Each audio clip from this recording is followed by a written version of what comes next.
What up, everybody? Good morning and a very happy Monday to you all. DK Show coming to you from the TDS Sports Talk studios this morning.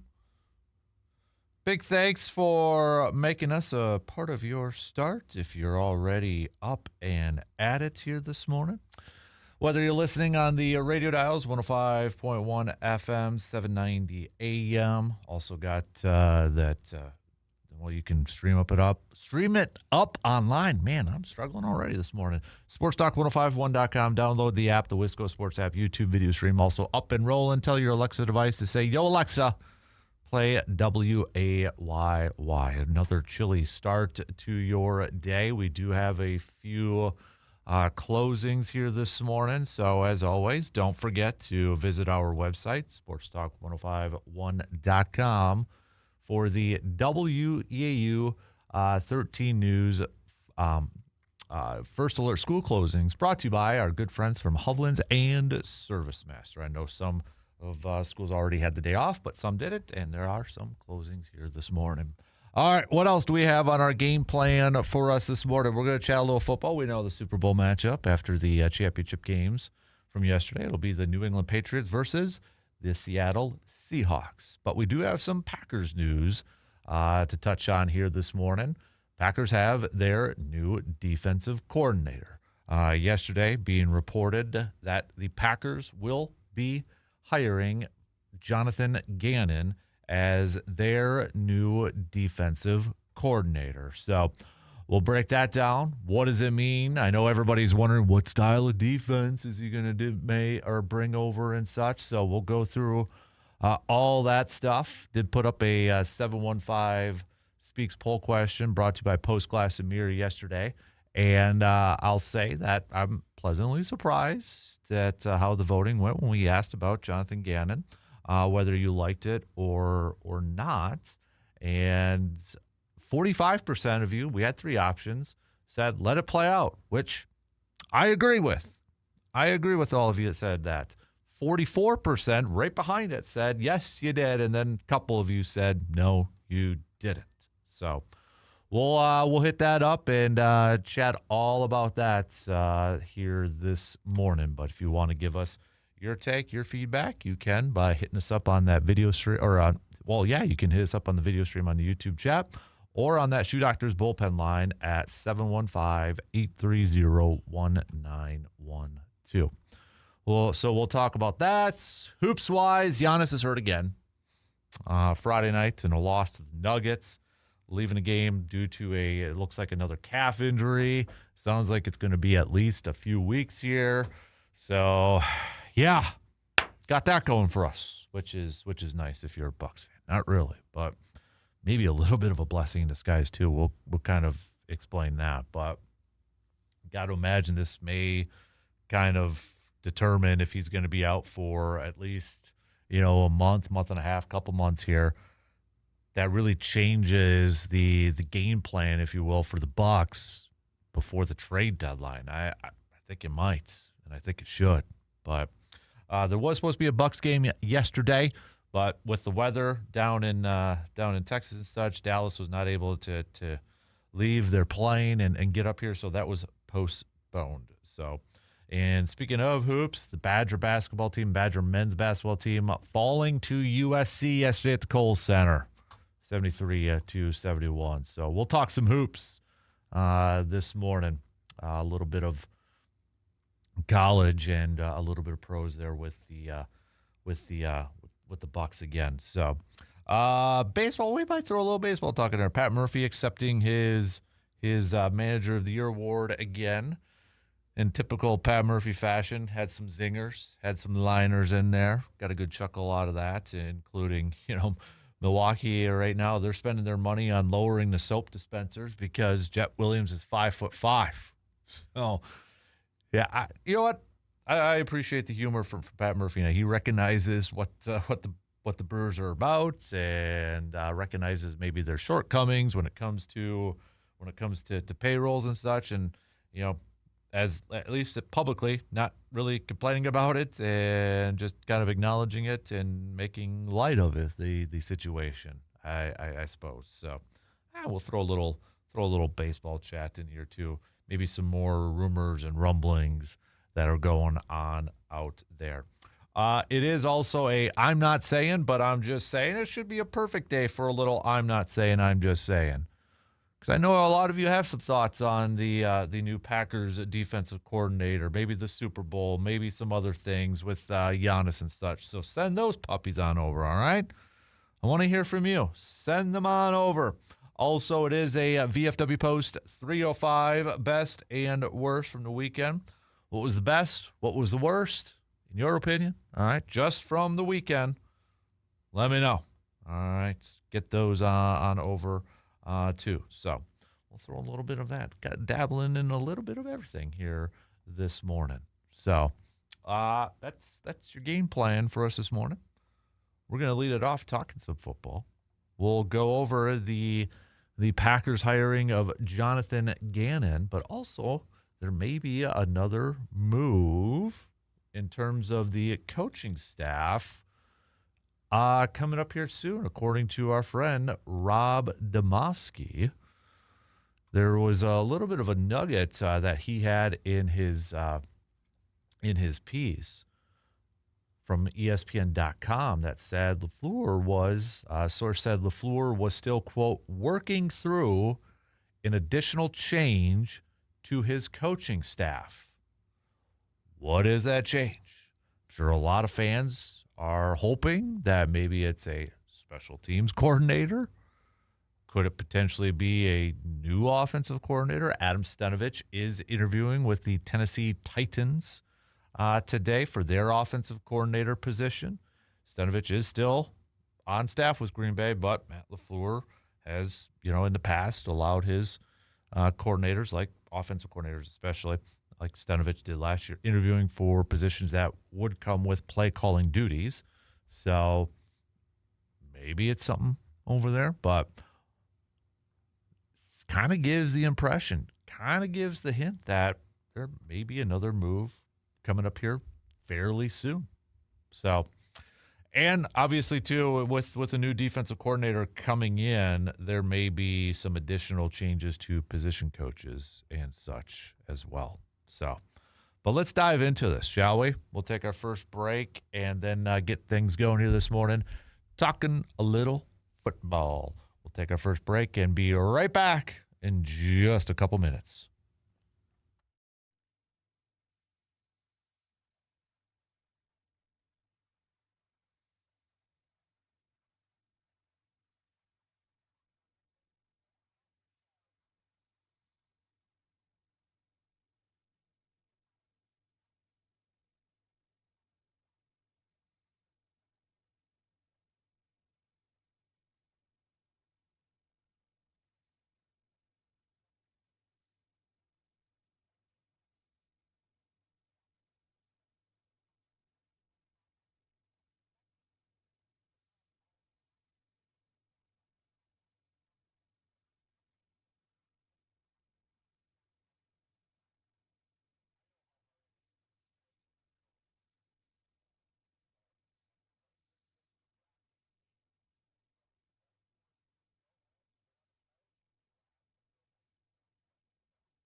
If you're thinking about new floors, there's one name in the Chippewa Valley that homeowners know. That's Carpet City Flooring Center right here in Eau Claire. From soft, comfortable carpet to durable luxury vinyl and tile, Carpet City Flooring Center has flooring options designed for real homes and real life. Whether you are updating a single room, finishing a basement, or remodeling your entire home, their experienced team helps you find the right flooring to match your style, your needs, and your budget. You'll get knowledgeable guidance, quality products, and professional installation all in one place. No confusing choices, no high-pressure sales, just honest advice and flooring that you'll feel good about for years to come. Visit Carpet City Flooring Center in Eau Claire today at 3109 East Hamilton Avenue and see the difference for yourself. When it's time to change your floors, don't stretch yourself out. Make it simple.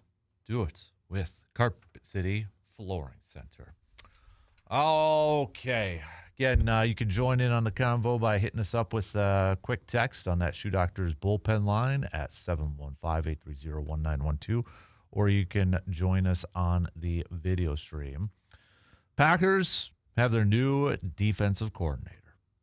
It is not Jimmy Leonard, even though probably shouldn't say every, but it feels like the majority of Packers fans, Wisconsin fans, and such, and their fifth cousins removed from a previous marriage wanted Jimmy Leonard as their defensive coordinator. But the Packers electing to go with former Cardinals head coach, former Philadelphia Eagles defensive coordinator, Jonathan Gannon. So, couple things here. If we look at some reports from our good friend Rob Demoski from ESPN, said that Gannon was drawing interest from both the Harbaugh brothers, Jim Harbaugh and John Harbaugh, for their defensive coordinator positions. So it kind of sounds like if Green Bay would have waited any longer, they would have lost the potential of hiring Jonathan Gannon. Also from Rob's piece, he said, a source told ESPN that LaFleur, quote, loved the fact that Gannon has sat in the head coach's chair. Kind of similar to Jeff Hafley, too, but from a college level.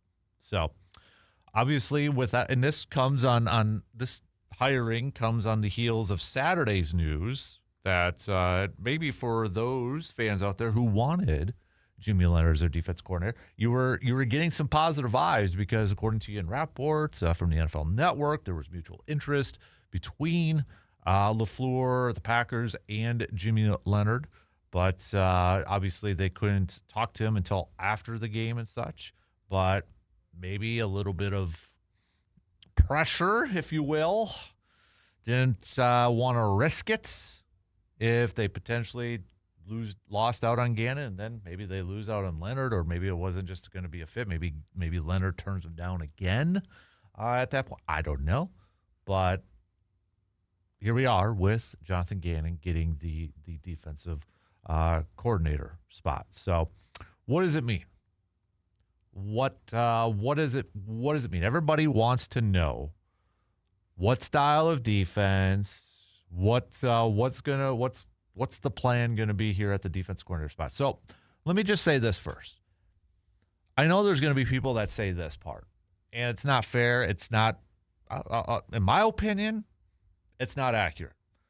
You can't base Jonathan Gannon on what type of defensive coordinator he's going to be based off of what the Arizona Cardinals did in the last few years, the last couple of years with him as head coach. In my opinion, it's a lazy take, and it's not completely accurate. Can you take something from it that he wasn't, maybe able to get them over the top and get them to the postseason? Sure, absolutely. But there's a lot more that goes into it. That is not the most stable of franchises with Arizona. You look at player acquisition, player talent, a lot of it factors into it. It's not straight up just him being the head coach and their shortcomings. In fact, people a lot smarter than me and a lot smarter than a lot of us, because I was probably like a lot of you. It's like, okay, I want to find out more about Jonathan Gannon. I want to find out more about what he does from a defensive standpoint, what was the Cardinals' defense like? And some of the numbers for this year kind of surprised me a little bit. Again, this is from a lot of people that maybe kind of covered the Arizona Cardinals and kind of deep dove into this. If you have social media, okay, if you have Twitter for instance, the X, that would be the big one here, and you want to maybe know a little bit about Jonathan Gannon as defensive coordinator, go look up. His name's Cody Alexander at the _coach_A. Okay. Film guy. He's got a great thread breaking down a lot of the stuff from Jonathan Gannon, the Arizona Cardinals defense. Has his own website called matchquarters.com. Okay. Just if you like analytics, if you like breaking stuff down here, he's got a big time thread. And as he posted yesterday, because I'm a nerd, I have watched a ton of Arizona Cardinals tape since 2023. And I'm not going to go through all of it, but there was one note that he put in there. And he compared it to the other teams. Arizona, as he says, Arizona actually went out and got talent this season. Defense was in the upper quadrant, okay, upper quadrant towards some of the better defenses in this league until the midseason. What happened? Injury bug hit. Sound familiar, Packers fans? A little bit? So and he's got the chart out there, when you look at it from weeks 1 through 9, that upper quadrant of defenses that include Seattle, Houston, Denver, New England, Green Bay. That's where Arizona's at. 10 through 18? Nope. They're in the other quadrant that includes Tampa, Detroit, those teams. Okay? Green Bay as well. So very similar to how Green Bay's defense was this year. Injuries, probably a big factor in that. And, the main question that fans are going to want to know is he going to run a 3-4? Is he going to run a 4-3? He's got experience in both.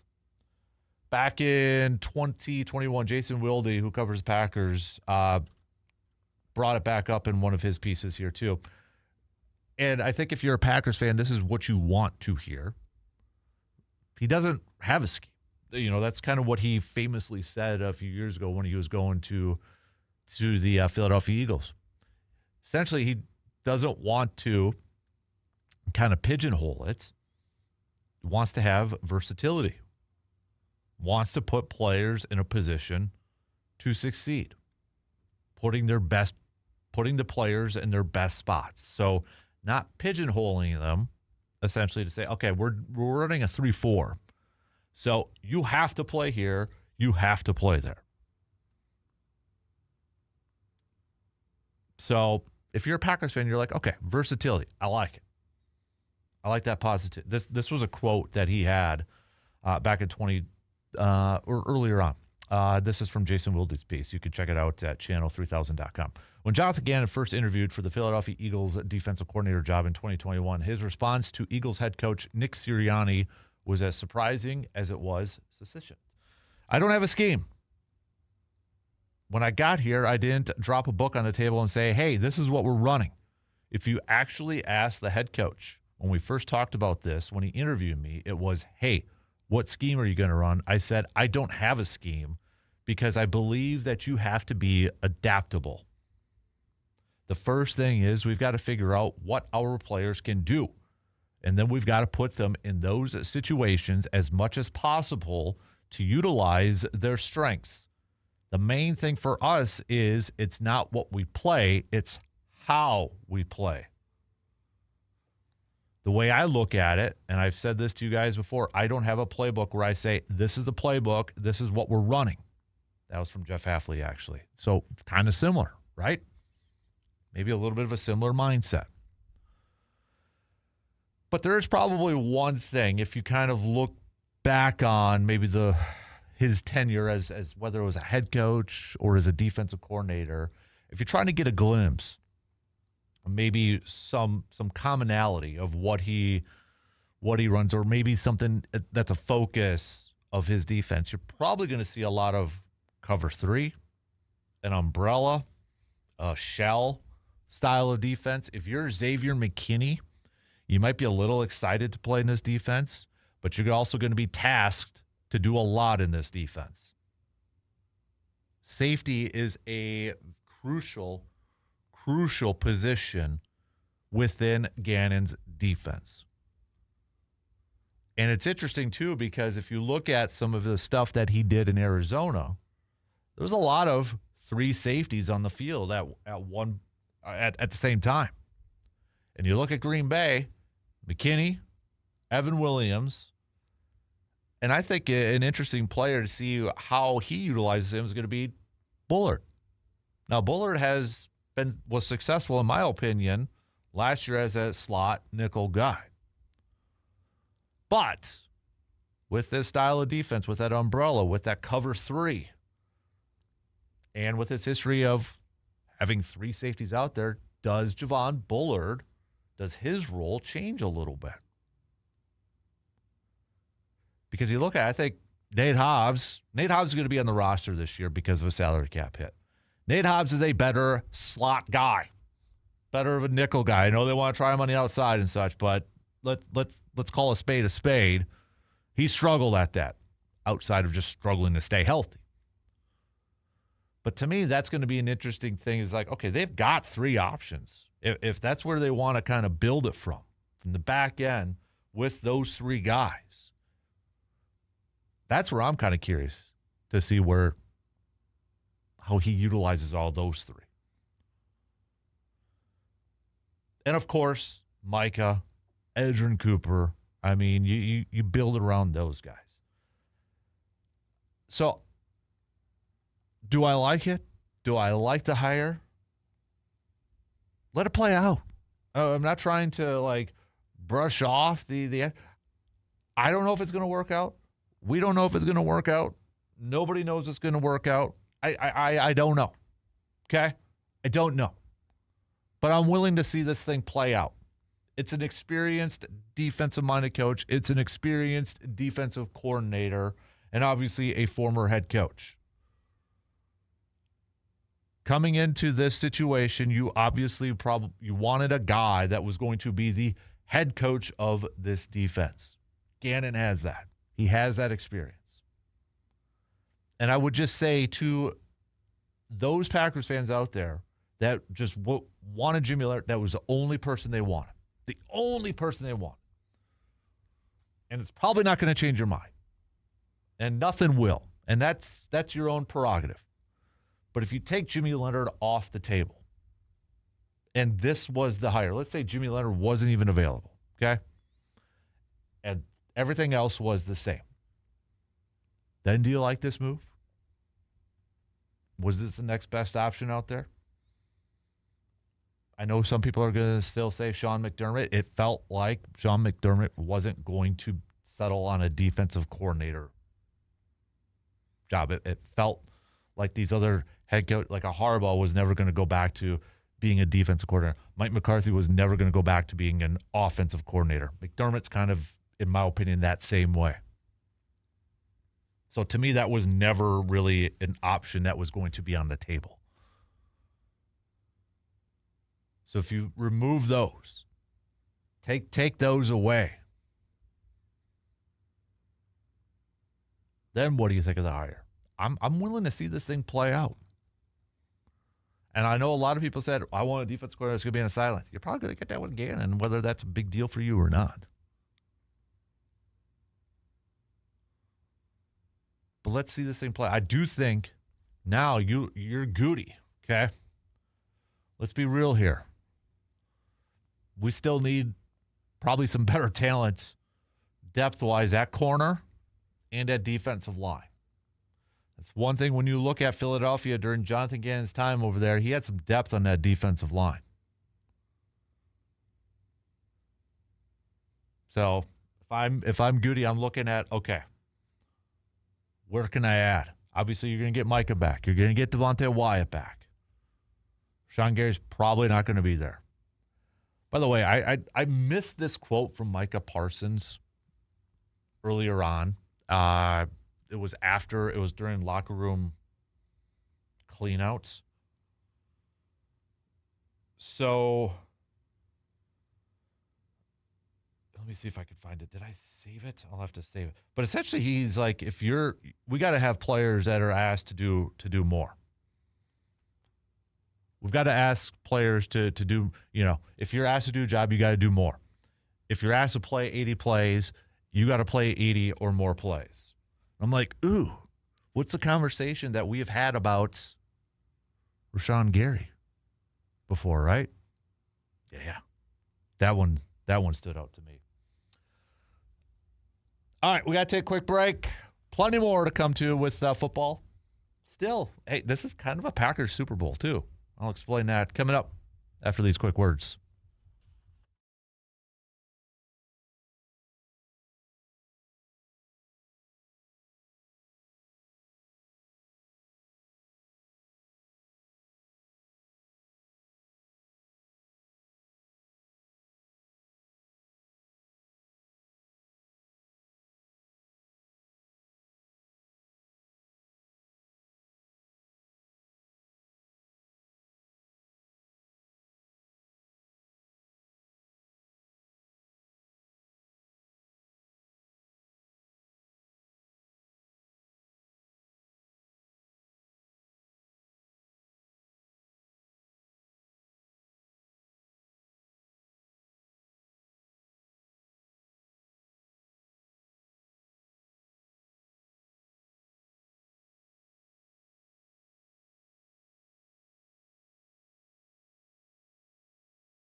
Looking for a great place to gather in Eau Claire? Well, then you need to check out the VFW Post at 305 with a full calendar of events, live music, and a menu packed with crowd favorites. It's a spot where everyone feels welcome.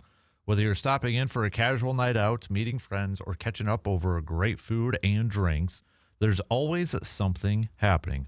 You can find the VFW Post 305 at 1300 Star Avenue in Eau Claire. Good times, great food, and live entertainment. That's the VFW Post 305. So we kind of, with this Super Bowl now with New England and Seattle, it's got a little bit of a Packers flair to it, a little bit of a Packers flavor to this. How? Why?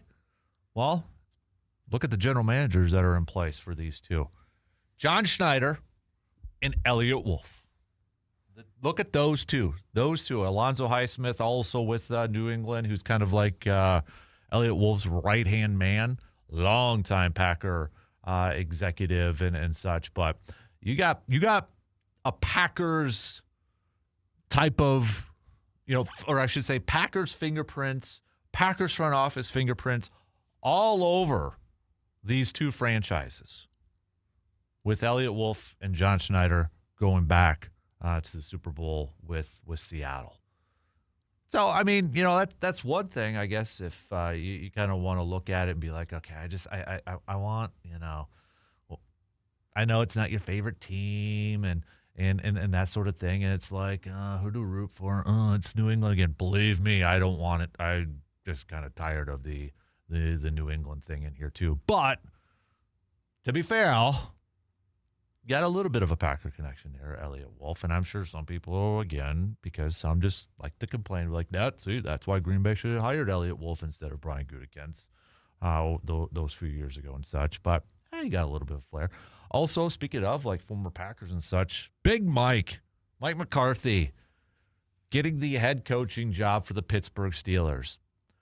Again, I'm not in those interviews, just like a lot of us. We're not in those interviews.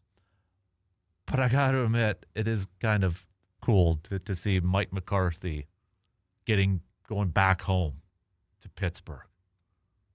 And think about it, from all these other former head coaches in the NFL, nobody, I don't think, has quite the resume of teams that he has coached quite like Mike McCarthy.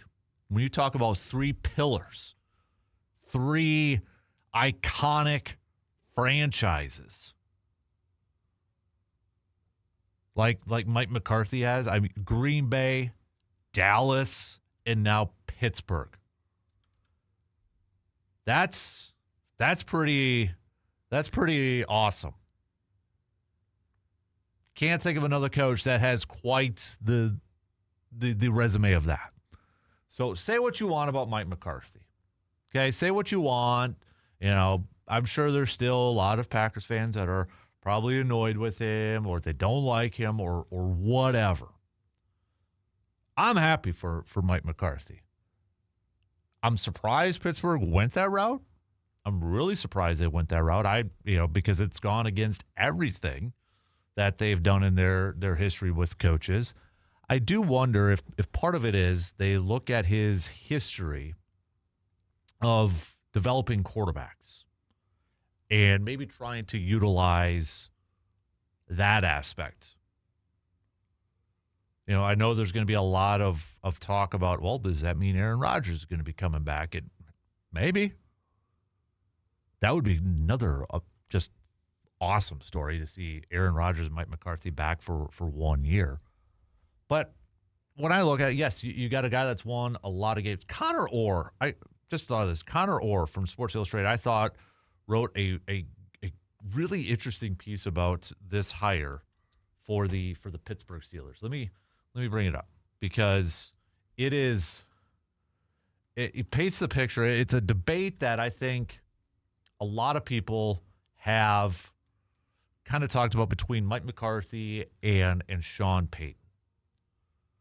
So let me see if I can bring it up here. But essentially, he goes through the resumes between Mike McCarthy and Sean Payton. he likes the hire between the Steelers and Mike McCarthy. Candidate A is 62 years old and in his second act as an NFL head coach. Before arriving at his current location, he was with his previous team from 2006 to 2021, amassing 152 wins over 15 seasons, 8 playoff appearances, and 1 Super Bowl, which he won alongside a shoe-in Hall of Fame quarterback. Candidate B begins his third stint as an NFL head coach. He is also 62 years old, and in his 16 seasons between 2006 and 2021, same time frame as candidate A, who lost a year due to a league suspension, logged 155 wins, 11 playoff appearances, that's 3 more than Peyton, and 1 Super Bowl, which he won alongside a shoe-in Hall of Fame quarterback. The reception to candidate A's hiring was one of unanimous praise, an immediate assurance that he would turn his current team around, a notion that has been proved correct. Quickly, the team turned over the quarterback position, loaded up a defense, made quality coordinator hires, and dug the team out of a divisional basement. The reception to candidate B's hiring, Mike McCarthy, has been nearly unanimous confusion, even though both candidates have roughly identical winning percentages, total wins, playoff success, and a track record of turning teams around. I completely agree with this whole piece. Completely agree with it. And I'm not going to read the whole thing, but essentially Connor Orr argues the difference between maybe the perceptions of Peyton and McCarthy is Peyton probably a little bit more personality-wise, connects more with fans, maybe a little bit more of an enthusiasm, and you've got kind of the Pittsburgh Mike McCarthy and such. Now, I don't know, maybe his appearances with Pat McAfee this past year has kind of helped that a little bit. Not sure, but I would agree with that. Obviously, Sean Payton is, a little bit more outspoken and such. But I think, this is just me, my opinion on this. I think Pittsburgh looked at this, and I don't think they hired him just to say, hey, let's bring Mike McCarthy back to Pittsburgh. Because franchise, especially like Pittsburgh Steelers, aren't hiring people just to have a feel-good story. I honestly feel like a big part of this is they're looking at their current roster. Okay, they've got a TJ Watt. They've got pieces, especially on defense. They've got a DK Metcalf. They're not in a total rebuild situation. And you're looking at the division. It is still up for grabs. 3 out of the 4 teams in your division are hiring new head coaches. They probably wanted to bring in a coach that, okay, track record, yeah, he gets you to the playoffs. But also, we got to figure out our quarterback situation. If they're set on Will Howard, let's bring in Mike McCarthy to help mold that. He's got a track record of helping develop quarterbacks. If it's somebody that's going to be through the draft or down the line, let's have a quarterback that can work with, or let's have a head coach that can work with quarterbacks. You can connect the dots. Is it a less than enthusiastic hire? Of course. There's probably not a lot of Steelers fans that are pumped up about it because it's not a young and up-and-coming head coach and such. But I can see why Pittsburgh would have went this route. But from a Packer side of things, good for Mike McCarthy. It's a cool story. It's an awesome story that you don't really see hardly at all in the world of sports. All right, let's take our final break for this hour. Don't forget, send me your best and worst from the weekend. You can text those on over 715-830-1912. Quick break. We'll be back in just a few minutes.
Car trouble never comes at a good time, but AJM Automotive in Eau Claire is always ready. From routine maintenance to major repairs, their experienced technicians get you back on the road fast and done right.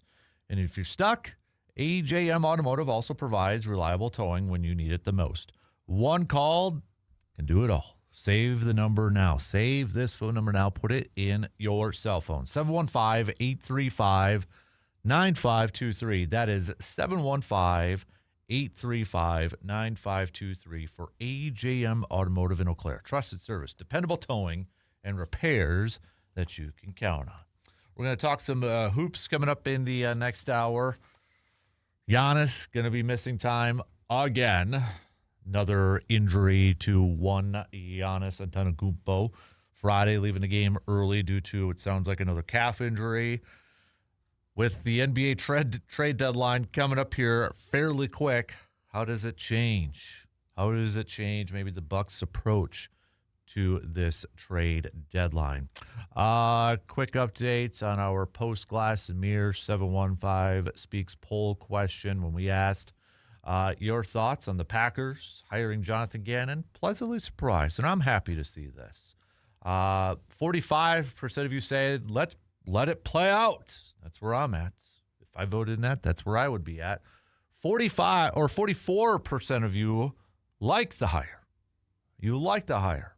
And just a couple, 11% saying, no, you don't. But we got 89% total saying you either like it or you want to see this thing play out. Why not? Let it play out. I don't know if it's going to work out. Nobody knows if it's going to work out. Nobody knows if it's going to work out. Okay? 1265. That's what they do. That's their jobs. I think too many times we as fans just think we know more than the people that actually do it for a living. Let's see it play out. Play it out. Maybe it works. Maybe it doesn't. If it doesn't, he's gone and LaFleur's probably gone. It's as simple as that. I want it to work out. I'm not going to sit here and complain about it because I didn't get the guy maybe I wanted. No, I want to see my team succeed. And I feel like too many times fans just get into this mindset that I'm going to complain about it because I want to be proven right. I'm not going to operate that way. That's not me. I want to see this thing work. I want to see LaFleur be successful. I want to see Gannon be successful. That's where I'm at. I mean, I feel like too many times there's way too many fans that are just so unhappy about every little thing because it didn't go their way or they didn't make the decision that they wanted it to be made. Let's see it play out. That's what I'd ask every single Packers fan. Just let it play out instead of being miserable because they didn't hire your Wisconsin guy. We'll talk more about this coming up, throughout the morning here. So you can join in on the convo on YouTube and such over there. But I'll admit, going back to that poll question, I was actually pleasantly surprised to see where the results are on this thing.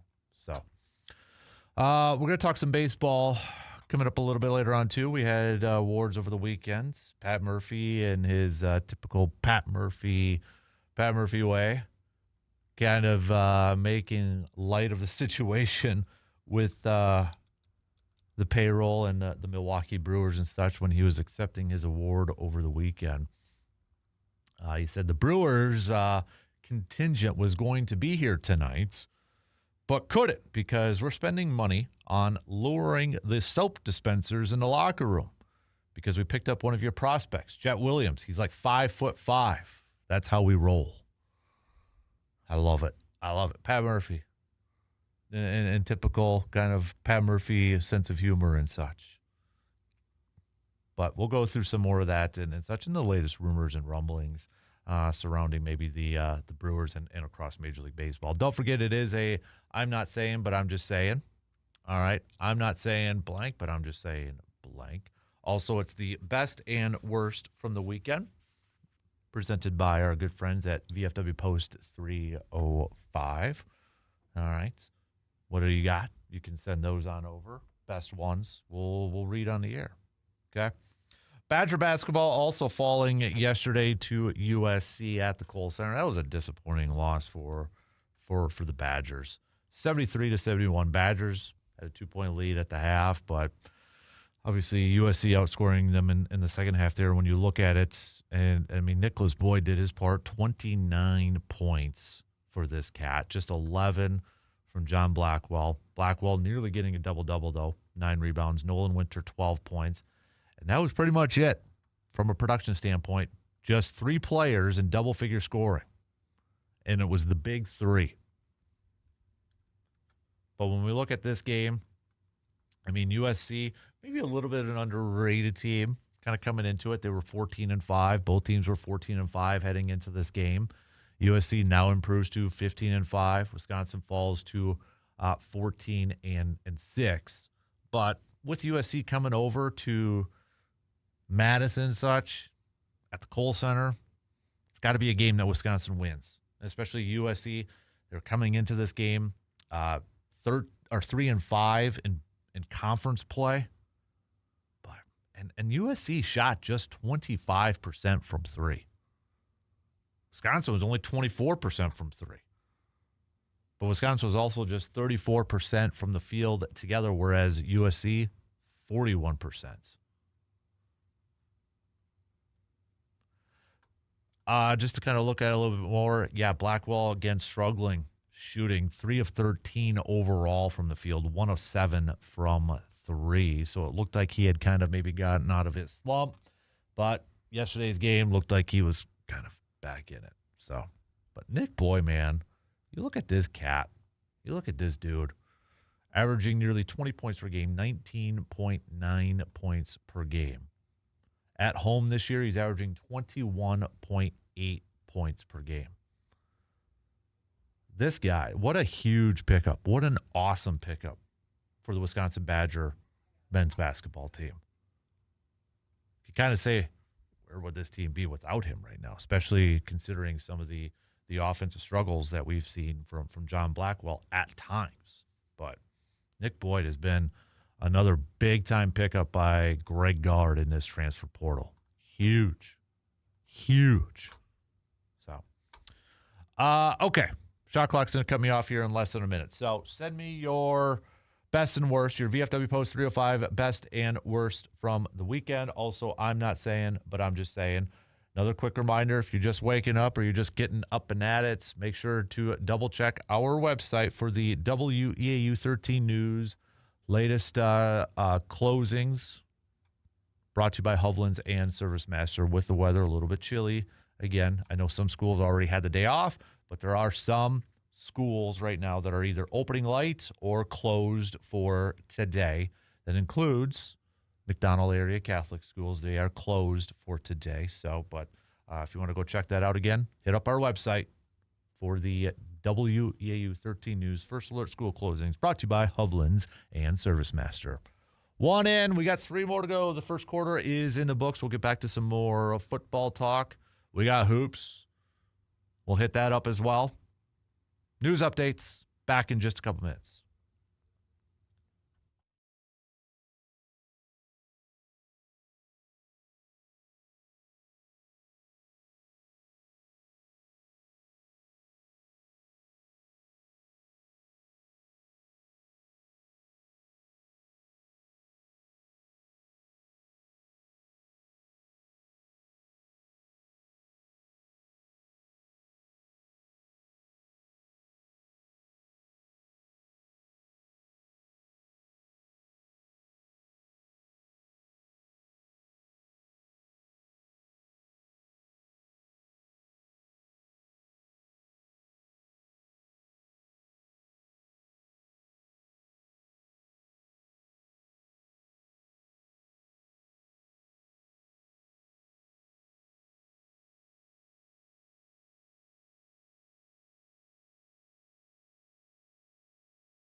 All right, second hour kicking off right now on this rather chilly start to your week, your work week, your Monday morning. Coming up, we're going to talk some hoops here. Giannis out for the next few weeks, it sounds like. Nothing official yet from the Milwaukee Bucks, but man, how much does this kind of factor into the decision of what the Bucks are going to do before the NBA trade deadline, which is coming up at the beginning of the next month, beginning of February? Maybe a little bit of a blessing in disguise. That's the thought of one writer on CBS Sports. We'll tell you about that.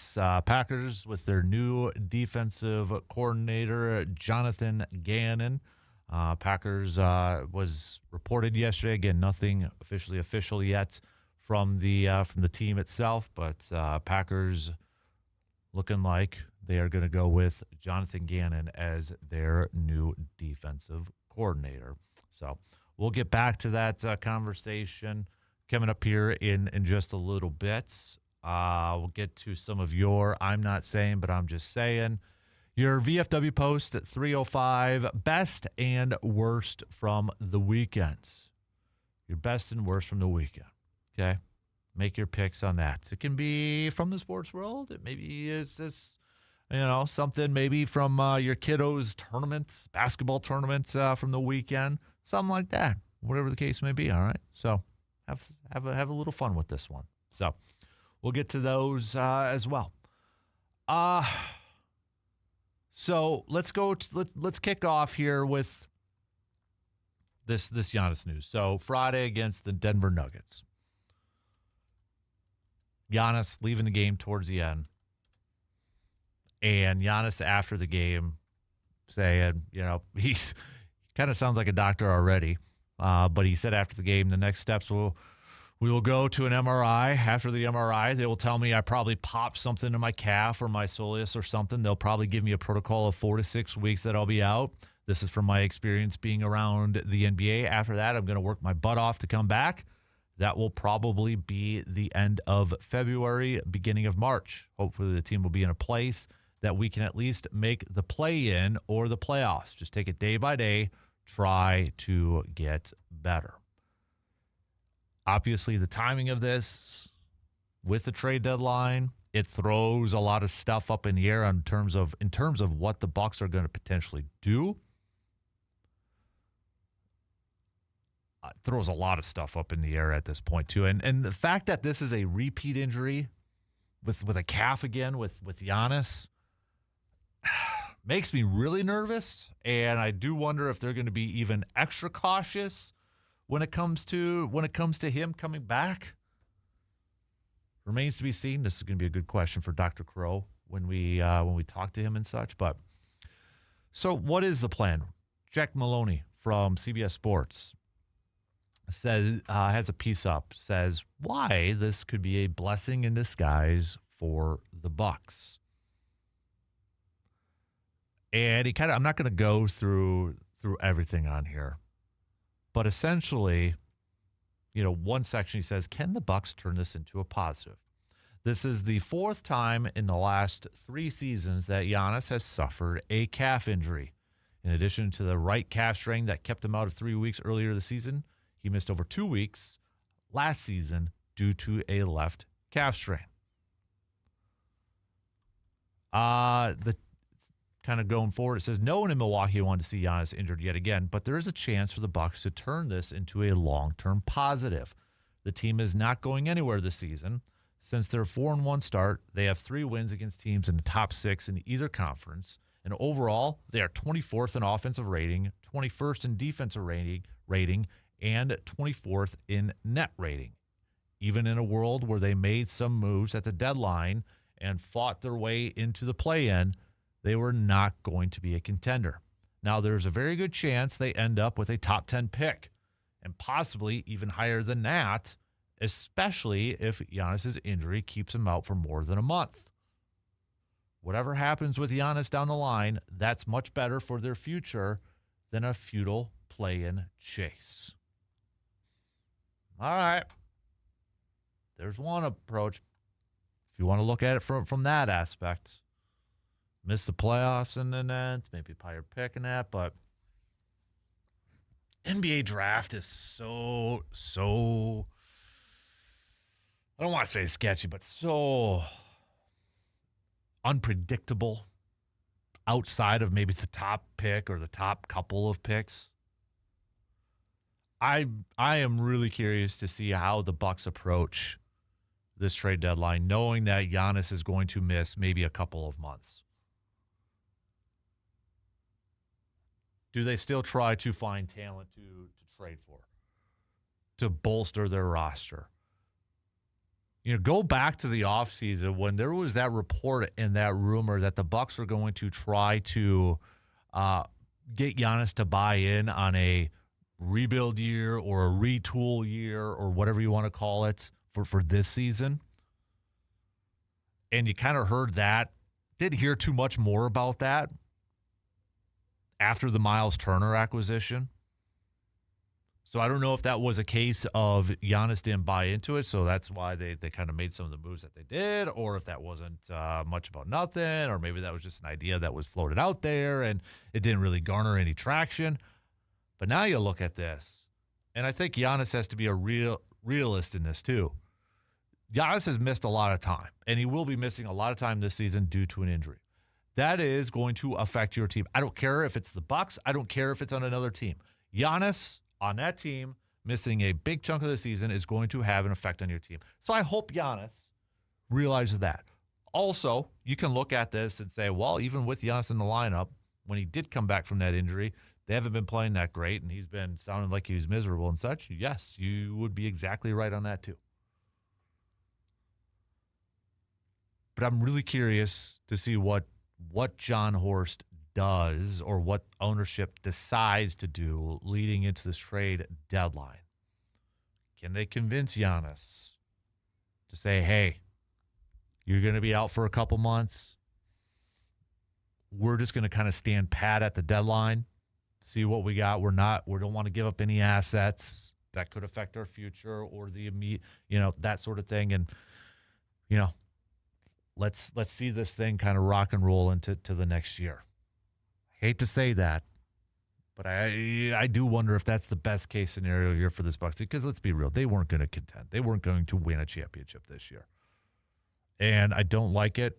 I don't like, teams kind of playing for the next year and such, but when you look at it from a Milwaukee Bucks standpoint, you kind of do wonder if this is a situation where you kind of wonder if this is a situation where they don't where they kind of stay in pat and don't make any franchise-altering moves. All right, let's take a quick break here. We'll get back to some more, though. More hoops chat, more football chat, plenty of football chats. Your early thoughts on this Super Bowl matchup, you can send those on over, too. All right, quick break. We'll be back after these few words.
When it's time to shop, make it easy. Hy-Vee in Eau Claire has you covered. From fresh produce and bakery favorites to pantry staples, household items, and everyday essentials, Hy-Vee in Eau Claire makes it simple to get everything you need in one stop. With friendly service, great selection, and helpful local teams ready to assist, shopping is always convenient. Shop in store or online, use curbside pickup or delivery, and save time every week. Hy-Vee in Eau Claire, where there's a helpful smile in every aisle. Let's catch up with our friend, Mr. Seabaum, who is on the phone. First things first, Seabaum, before we get to you, what were you doing 29 years ago today? Do you remember 29 years ago today? Good morning, El Capitano, Ma Bruta. What is the date today? It is 20. Oh, yeah, I know what I was doing 29 years ago today. Absolutely. What was it? I was preparing for, the Packers' 1996 Super Bowl winning team. That boy. I was wondering if you knew your history date. That a boy. 29 years ago already, dude. Holy moly. Good gravy, that makes me feel old. Right? Oh, man. You know what else is scary is that Super Bowl winning team in years is closer to the 2010 Super Bowl winning team than we are today. Yeah, you're right. You're right. Look at that. So, what else is on your mind? It's been a while. It makes me. It's been a while. It makes me wonder. You were talking earlier about Seattle and New England and their ties to Green Bay. Was Goot the right choice? They got turned around rather quick. Hey, you know what? A little bit on the DC hire. I, as many Wisconsin fans, would have loved to see Jim Leonhard, but I am also not an NFL executive that really knows these guys and what they bring to the table. One thing I am a little upset about, and I want to tell Packers fans, I wish you had a dump button so I could They're really working say on what it. I want to say. But they're working on it, so we will have a dump button. I'm just giving you a heads up on that. So that'll be a we're savior. gonna gonna sponsor it. It's the C-Bomb dump button. How about that? You bet. Maybe you call it the F-bomb dump button. I don't know. But these people, I see comments, people still complaining about LaFleur being the head coach and them not getting rid of LaFleur. Anybody still complaining about LaFleur and wanting him gone? Shut up. Can I say that? I say that? Yeah, you can. Yeah. It's so frustrating. He does a great job. Coaches, they make mistakes. Sean Payton made a stupid mistake in the game the other day by not kicking a field goal on the road when you're, in a tight game before the weather got bad. It's like, take the 3 points, go up 10. But did he do it? No. Coaches make some poor calls. Nobody's perfect, but the job Matt LaFleur has done is amazing. And who are you going to replace him with? Right.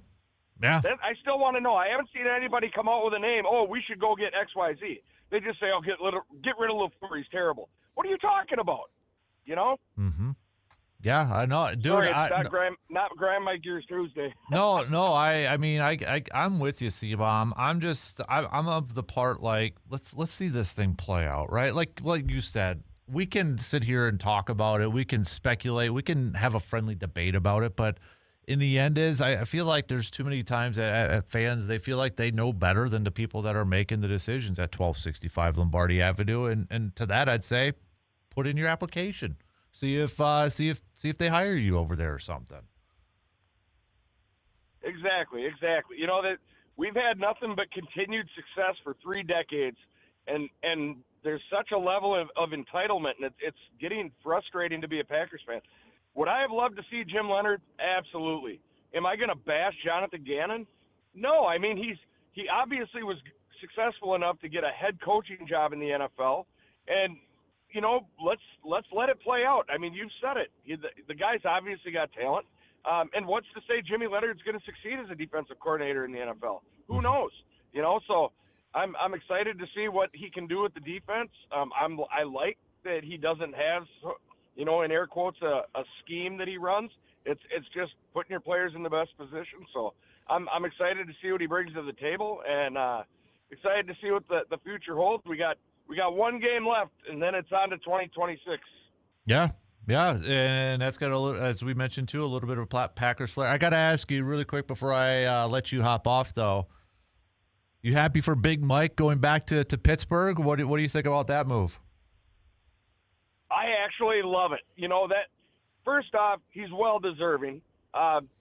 You know, if you compare his resume with Sean Payton's resume, they're basically the same coach, you know, and Sean Payton, when he got hired, everybody was, you know, jumping over the moon for him, and there's a lot of question marks about Big Mike in Pittsburgh. I think it's great. He's got success with young quarterbacks. They're going to need that there. I wish him nothing but success, and he's back in his hometown, you know, so good for him. I hope that all works out, and I would love to see Aaron Rodgers run it back and have one last run, Rodgers and McCarthy, and hopefully a deep run, but not a Super Bowl, because that's our job. Right. Yeah. I mean, is it fair? Because I know I've been one to say I don't root for another team. I got my one team. That's all I care about. But it's like, if it doesn't affect Green Bay, I might be rooting for Pittsburgh next year, especially if Rodgers and McCarthy try to run it back for one more year. Yeah, just because you're pulling for a team and kind of rooting for them doesn't mean you're cheering hard for that team. They're like a second, you know. It's like, you know, I found myself sitting there cheering for the Rams yesterday because I wanted to get one, you know. Yep. So yeah, I mean, I'll be pulling for the Steelers. What did Big Mike do? Just did we lose you, C-Bomb? Tell us anymore. Oh, there we go. Oh, my bad. I was just saying anybody should be pulling for Big Mike that's a Packers fan. You know, he's not in Dallas anymore, so there's no reason to not pull for him. Right. No, I agree. Hey, appreciate the phone call this morning, buddy. Good to hear from you. Thanks for having me, my brother. You have a great week. All right, you too. There you go. There's C-Bomb hopping off on that Shoe Doctor's bullpen line. We've got Surveyor also chiming in saying, I can't believe I'm agreeing with C-Bomb, but Packers Nation needs to calm down. You're not an NFL coach or an executive. You have no idea what the interview process goes through. Sometimes I wish every person had a camera constantly on them at work so other people can criticize others the way a coach or player gets. Let's see how this hire goes. Let's actually give a person a chance for once without jumping down the throat of 1265. Rick saying earlier, I think the other thing people aren't understanding is Vrabel in his first year and McDonald in his second year. Green Bay was so scared to move on from LaFleur, and I think there's nobody else out there. Sometimes you just have to go get your person, even if nobody knows who it is. Those two guys have built a culture of winning and performing under pressure. LaFleur is not even close to those guys. Okay. We got Jeff also chiming in and saying, I was one who voted for, yes, I like the hiring of Gannon. Would I have loved Jimmy Leonard? Of course. It's a great story. He's a very talented coach. But we get a guy that has been a defensive coordinator for a Super Bowl team, went to a Super Bowl, not won the Super Bowl, also has experience being a head coach. Let's see this thing play out, Packers fans. Stop jumping the gun. We've got Todd a little bit earlier saying, too, don't know about the hire one way or the other, but let's see how he does with Micah Parsons, Devontae Wyatt, all healthy. I agree with you. I think from what I've read, Xavier McKinney is going to be asked to do a lot. Okay, again, kind of based off the poll questions out there that we put up on our Post Glass and Mirror 715 Speaks poll question. I mean, it seems like the majority of you are either wanting to see this play out or you like the move. So that's what I would preach to Packers fans. Just see this thing play out. Let's let it play out. We don't know how it's going to work, okay? Instead of, putting on our expert caps on this thing, and it's fine to have a friendly banter back and forth, debates back and forth and such, but I don't know how it's going to play out. We all don't know how it's going to play out. I'm really curious to see how Gannon is going to, what's he going to do different with this defense? How different is this defense going to be? Can he get Micah Parsons to a defensive player of the year, kind of goal that Jeff Hafley put on there just a few weeks ago? I'm excited in the sense of, all right, we got an experienced defensive coordinator coming in. We got our guy. We know who it is. I'm excited to see what's to come. I don't know what's to come, but I choose to be optimistic in this approach. I'm not gonna go into this with a poo-poo attitude because they didn't get, Jimmy Leonard, or they didn't, chat with him. I'm not gonna do that. I'm not gonna go all off season with a down attitude with this thing. I want the best, and let's see what kind of plays out. I'm really curious though if we go to Rob Demovsky's piece, where he kind of hinted at there's another move to be made by Matt LaFleur. If you haven't read it, the piece, the little quote here says, a source said LaFleur was still, quote, working through an additional change to his coaching staff. I feel like if we take that quote, fully to the full extent, I get the sense that's not just a position coach. That's a coordinator, or that's a high-level coach. Is that special teams? Is that offensive coordinator? I don't feel like that's just I shouldn't say lowly, but I don't feel like that's just like one position coach. The fact that it says working through an additional change to his coaching staff, I feel like that's a rather significant one. And I guess, we'll kind of wait and see. Adam Stenavich is interviewing with the Titans today for their offensive coordinator position. Obviously, I'm sure Robert Saleh, he got to see Stenavich a little bit in action when Saleh was helping out the Packers after being let go from the Jets. So he's familiar. Obviously, he's probably got a ringing endorsement from his best friend, Matt LaFleur. So you're going to have a little bit of that too. I wouldn't be surprised if, and maybe it's a mutual thing, but I honestly wouldn't be surprised if, Rich Bisaccia, they keep him, but maybe they make him just kind of that assistant head coach, and then they bring in a different special teams coordinator. I don't know. I think a lot of fans want to see a difference in special teams. I guess what it boils down to, because it's another debate that's on social media right now. When you look at special teams, do you put more of the blame on the coaching, or do you put more of the blame on the front office for not maybe investing more into special teams, like talent-wise, or putting players, like targeting players that are going to be better suited for special teams? Look at the Rams. The Rams fired their special teams coordinator in December. What happened yesterday? If you were watching that game, punt returner got caught up in that ball. He looked like me playing outfield in baseball or slow pitch softball, trying to can a corn a fly ball in the outfield, and you misjudged that thing. It was a big play. It led to a touchdown right away for Seattle. So, they fired their special teams coordinator, yet still had issues with that too. So, do you put more of the blame, or do you point more of the finger on the coordinator, or is it the players? They don't have the best players, or you kind of blame the front office for not prioritizing special teams. Honestly, for me, I think it's a little bit of both. I really do. Because on one hand, I think you want to build your team so you have depth on the offensive side and the defensive side. If injuries come into play, you want to be able to have your best, the best guys on the bench as possible. You want to have some good depth. And that may come at the expense of poorer special teams play. But I also feel like, coaching-wise, maybe you spend a little bit more time on special teams. Wasn't that long ago when we were in preseason and the phrase was, or the saying was, hey, for these late draft picks or these undrafted guys, what's the easiest or what's the best way to make a team? special teams.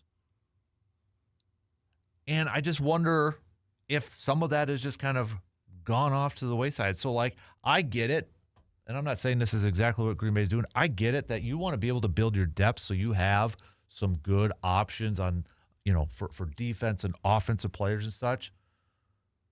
But at the same time, I feel like let's maybe spend some more time focusing on special teams and practice or something like that too. I feel like it's a little bit of both at this point.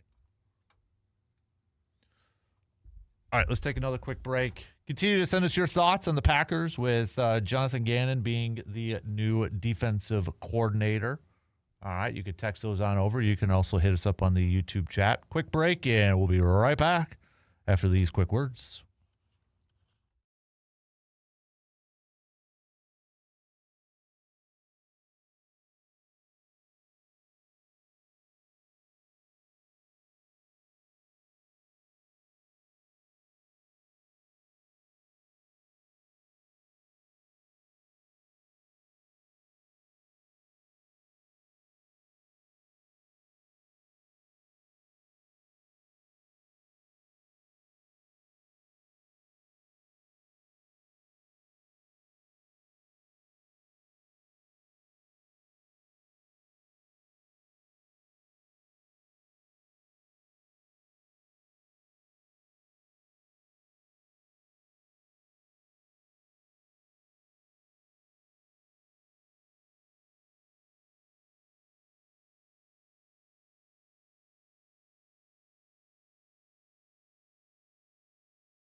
When it comes to great meat, go where the locals go. That's Mike's the Star Market in Eau Claire. From hand-cut steaks and fresh ground beef to quality roasts and specialty cuts, this is a true neighborhood meat shop and butcher that you can trust.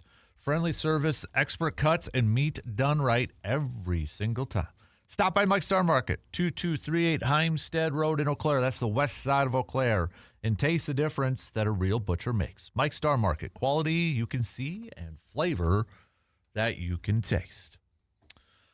Tim in the Cooley region, I think the Packers made the right move on hiring Gannon. I believe he was the defense coordinator when the Eagles won the Super Bowl.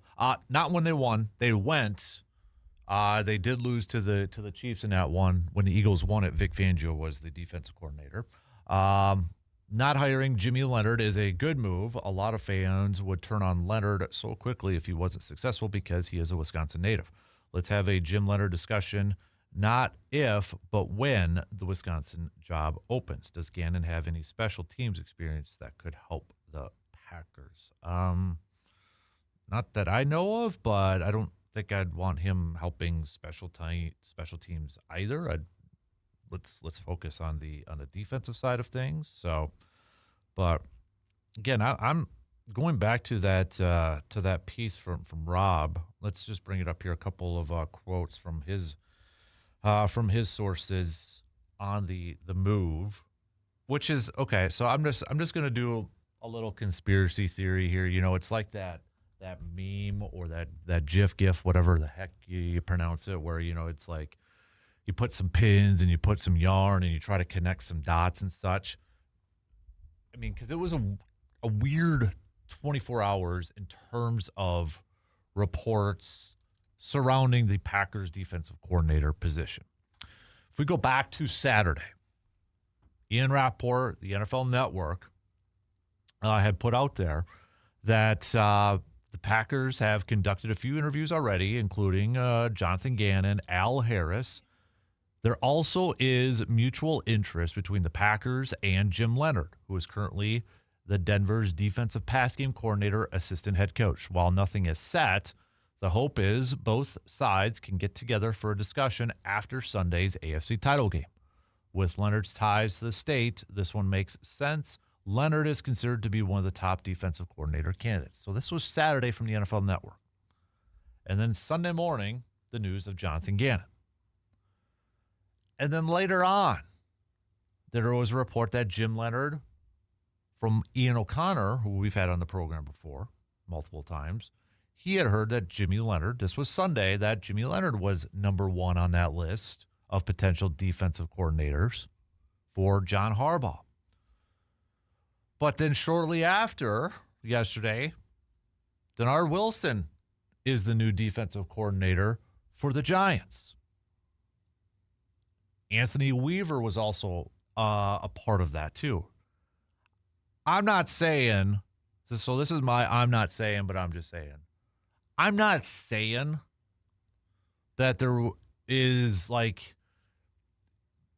some back channel communications that, you know, Leonhard was going to be, you know, maybe getting a job.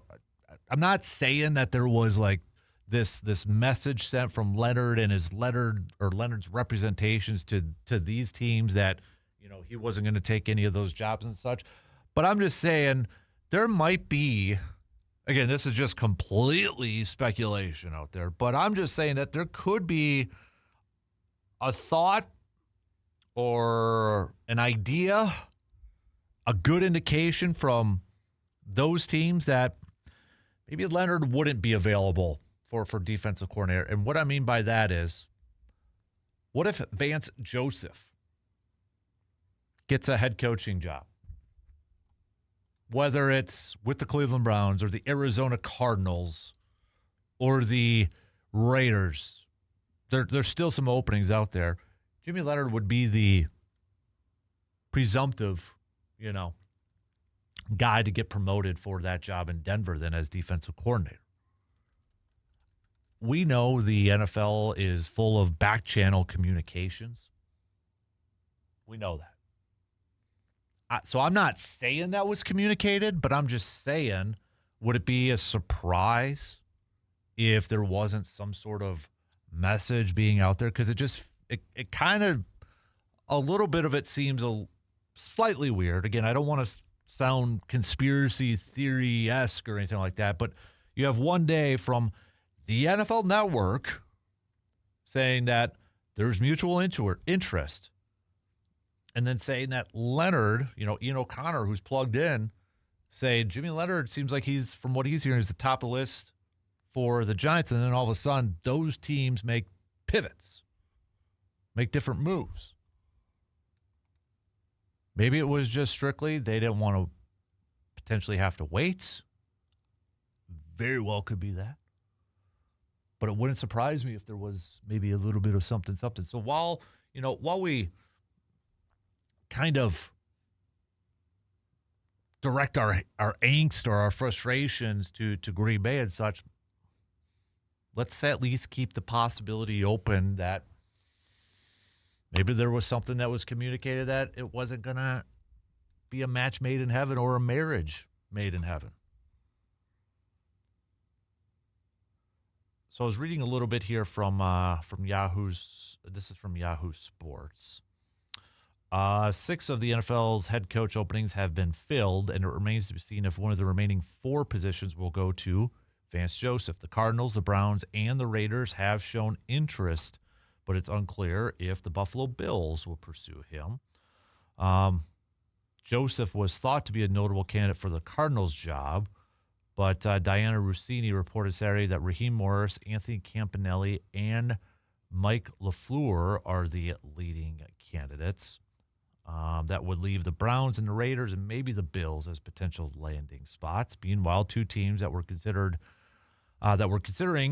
Jim Leonard for their defensive coordinator openings have filled their positions. Dallas being one of them, Green Bay actually 3, and then with the Giants hiring him too. So I don't know. Hey, maybe Big Mike hires him as his defensive coordinator in Pittsburgh. Just throwing it out there, man.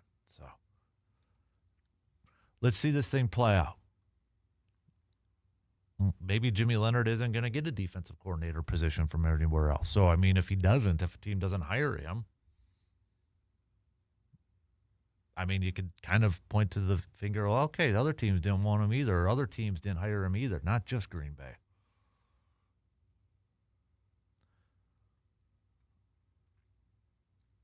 We'll kind of recap some of the stuff. I spent the first hour, in case you're wondering, what style, what system is Gannon going to bring to Green Bay. We'll recap that coming up a little bit later on just to revisit it and such. But we got to take another quick break here as we wrap up the second hour. We'll wrap it up with a little VFW Post 305 best and worst from the weekend.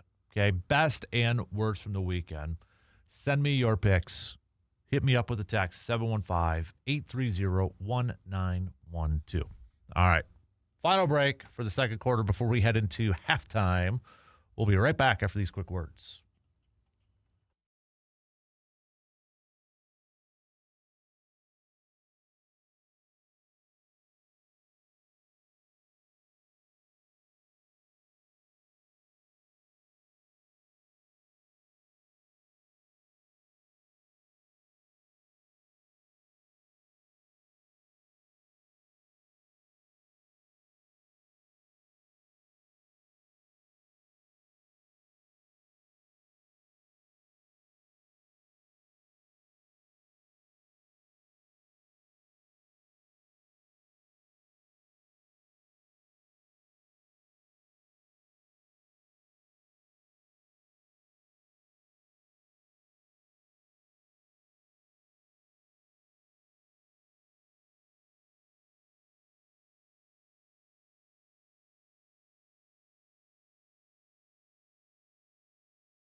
If you are in need of some auto body repair, maybe you got into a bit of a fender bender or whatever the case may be, look no further than Superior Auto Body, the leader in quality auto body and collision services since 1971. Located right here in Eau Claire at 301 North Farwell Street in Eau Claire. Check out their website for all the details, services, and such. SuperiorAutobodyInc.com. That's SuperiorAutobodyInc.com. And got to give a big-time shout-out because Superior Auto Body, now the presenting sponsor for Backyard Dreams. And we've got, if you go to our website right now at sportstalk1051.com, click on the fan cave and scroll all the way down to the bottom. We want to pay the registration fees for a couple players for either T-ball or Little League through the Eau Claire Nationals League. So if you know of a kiddo, all right, that would love to play spring T-ball, spring baseball over at Jeffers Park, okay, fantastic facilities over there. We want to pay the registration fee for a couple players, all right? So make those nominations right now. Head to our website, sportstalk1051.com. Click on the Fan Cave tab, scroll all the way down to the bottom, and you'll see that icon there under the Prize Dugout tab to nominate someone to play Little League or T-ball this year. So we want to, that's for the Spring League for the Eau Claire Nationals, and they play all their games at Jeffers Park. Jeffers Park, okay? So let's send a couple kiddos to play some spring ball. I know the weather right now, the cold temperatures and such, probably not thinking baseball. Maybe you're trying to think of baseball just to think of something warm out there too. But we want to help out a couple kiddos pay their registration fees so they can play a game that a lot of us, that was probably our first sport that we played, right? Our first maybe organized sport, whether it was T-ball or maybe Little League. Our first one, right? It was for me. Oh, yeah, good memories in good old Whittlesea playing some T-ball in Little League. So, yeah. 29 years ago today, what were you doing? Do you remember 29 years ago today? 29 years ago today, Super Bowl 31, the Packers defeating the New England Patriots. How old were you? What were you doing? Your reaction to the game and such. I remember it vividly. I remember it quite well as, okay, so I was 10. I was 10 years old watching that game. The Desmond Howard return, the Favre scramble, the long pass to Freeman, Reggie White closing it down, 3 sacks on Drew Bledsoe, Madden, Summerall on the call. Obviously the past horizon. I mean, I remember it very well as a 10-year-old. I remember, was it the next day or a couple days after, watching the team return to Green Bay on TV. It looked absolutely nuts and chaotic. Now, I went to Return to Titletown for when they won Super Bowl 45, but from what I remember watching on TV, I'd be curious to hear from anybody who was at both. If you were at the return when they came back from winning Super Bowl 31 and Super Bowl 45, I'd be curious to know the differences, because from what I remember as a 10-year-old, coming home from school that day and turning on the TV and watching it and just seeing like the buses creeping along, I mean, it looked jam-packed. And then I remember Don Beebe going on the stage and saying, repeat, like all that. I remember, but I'd be curious to know the differences between the two from somebody who was at both. Like, was Super Bowl 31's return as crazy as it looked on TV and more crazy than the return of 45? I'd like to know that. But anybody have any good memories of watching that Super Bowl 31 victory? What was your reaction like afterwards? Be honest. Were you a little emotional? I mean, what was it like? As for me as a 10-year-old, yeah, I was pumped. Yeah, I was excited. And I remember leading up to that because I would have been in 5th grade. I was in 5th grade. Okay, this is a little, accolade, if you will. But I remember before that game, during the school week, 5th grade in Medford, Mrs. Coyle's class. Okay, her husband, Mr. Coyle, was a 7th grade social studies teacher. But he challenged us. Okay, he came down to our classroom one day. I remember this. He challenged us in 1 minute. In 1 minute, to name as many Packers players as we could on that Super Bowl 31 team. This was before the Super Bowl. In 1 minute, we had to write it out, okay, before laptops, before, all that stuff. First and last name. 1 minute, I think the number I had was 17, and I won. And you want to know what the prize was? A can of SpaghettiOs. Yeah, can of SpaghettiOs for that. So that was probably one of my first inclinations, is that I know worthless sports stuff. I could name 17 Packers players, first and last name, in 5th grade in 1 minute, just to win a can of SpaghettiOs. So, what's this picture here? We got Clay, our good friend Clay, with a quick text. Good morning, Dan. Someone lost their ice fishing stuff out of the back of their truck on the corner of 93 and Gulf Road. I assume they love sports talk. I will return to the owner if possible.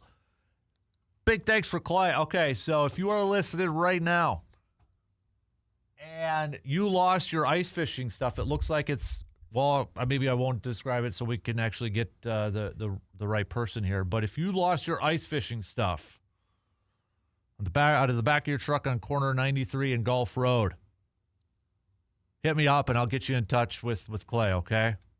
Good deed done by our good friend from Clay. I thought Clay was texting in with, he was at the return in Super Bowl 31 and 45. But, good memories from 31. I'm also, 5th grade. That was a good year in 5th grade too. So, but what other memories do you have? I just remember watching a little bit of the presser afterwards, and then, it's bedtime as a 5th grader, right? Now, 45, I'd be curious to hear this too. Of those who were around, because I feel like there's different, maybe you resonate more with a particular team than not. So, like, I was 10 when they won Super Bowl 31. I was out of college, just out of college. I graduated college in 2009 when they won Super Bowl 45 in the 2010-2011 season on my own. Remember watching that with some good friends. And that one, I was just like, I was all about. I was pumped. I was, really involved. And that year, I think I went to like half the home games. I was just fortunate enough to go and such. But I almost resonate with the 45 team because maybe I was just a little bit older and maybe could partake in some more events, if you know what I mean. Whereas as a 10-year-old, it was awesome. It was fun. But maybe you didn't quite comprehend it as much as a youngster. So for all of you listening right now, which is the Super Bowl team that maybe you kind of resonate with the most? You know what I mean? Like, I've had this discussion with other people before. Like, people my age, they would go with Super Bowl 45, but like their parents were maybe more Super Bowl 31, and maybe some with a little bit older. You'd go back to Super Bowl 1, Super Bowl 2, and such. But let me know. All right, let me know. All right, shot clock's going to cut me off here. So continue to send me your best and worst from the weekend. I know I didn't get to mine there. I'll get it to at just past 8 o'clock. So got off on a little bit of a tangent. Also, I'm not saying, but I'm just saying. Send those on over too. All right, halftime. We got news updates. We'll be back after these quick words.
All right, halftime is over with. Third hour kicking off right now.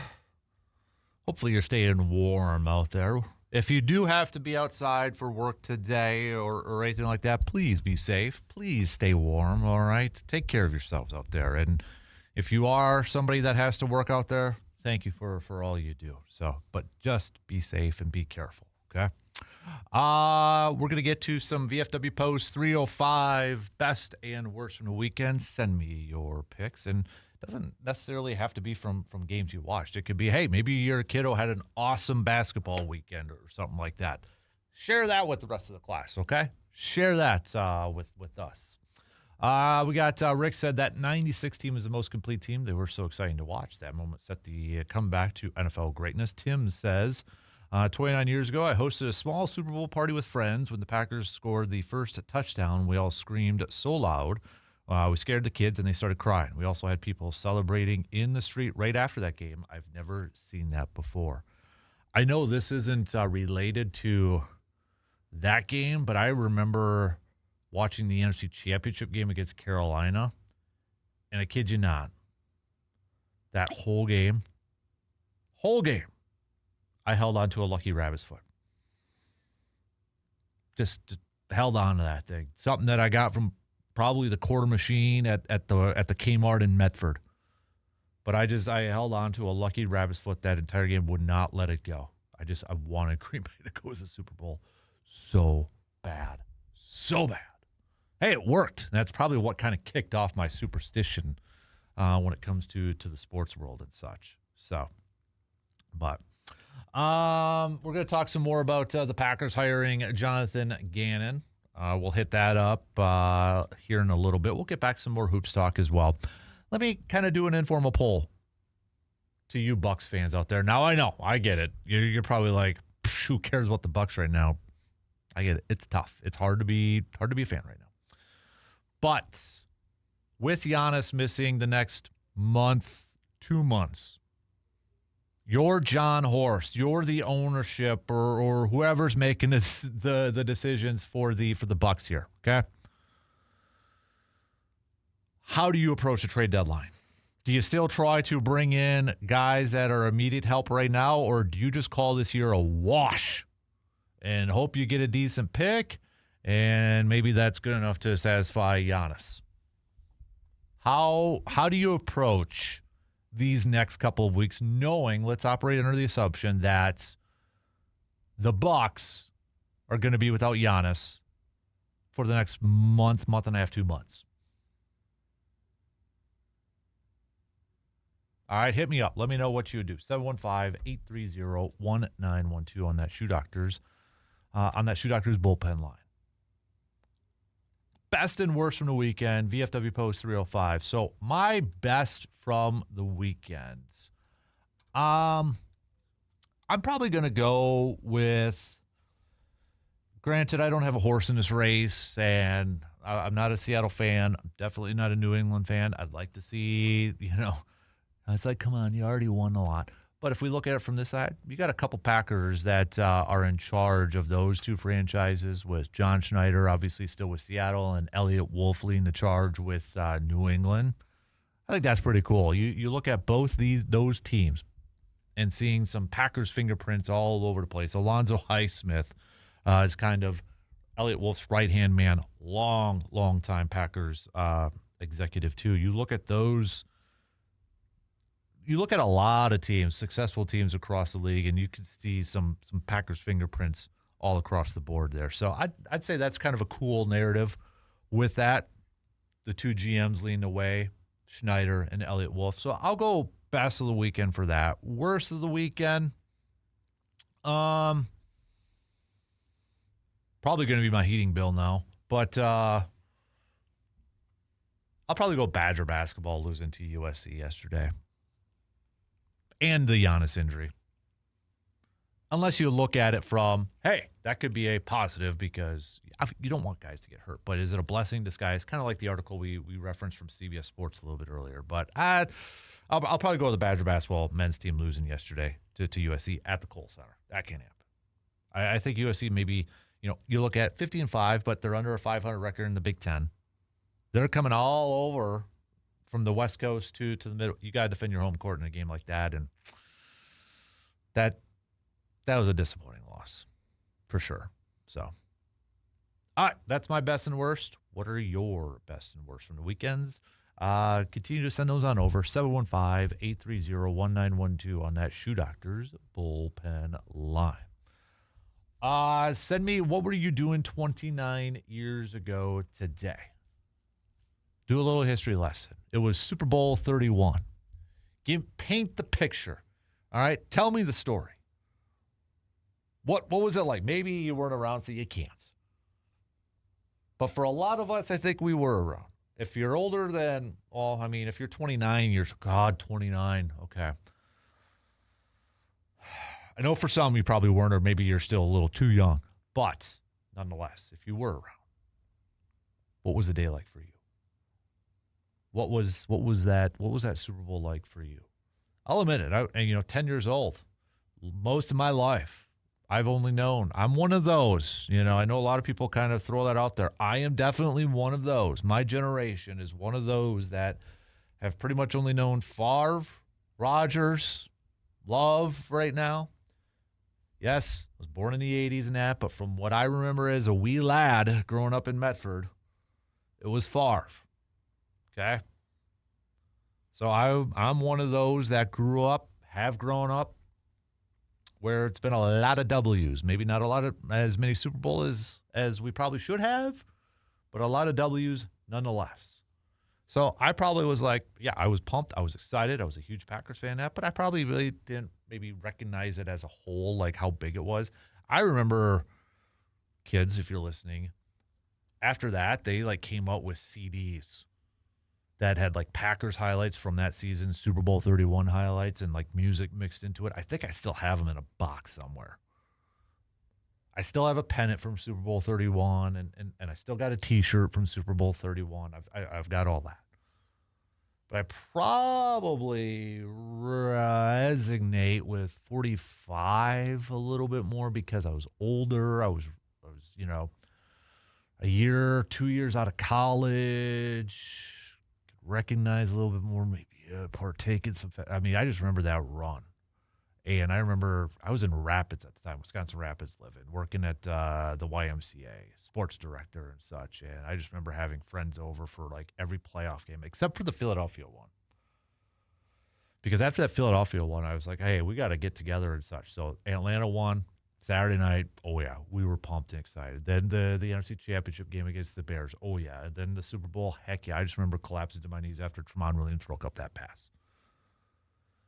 I still remember a lot from watching Super Bowl 31 for sure, though. But I was by myself watching it in Medford. Probably sitting on the couch. Remember watching Rise. Remember watching Desmond. Favre running. The pass to Freeman. Reggie White's. 3 sacks. Closing it out. Shutting it down. A lot of good memories.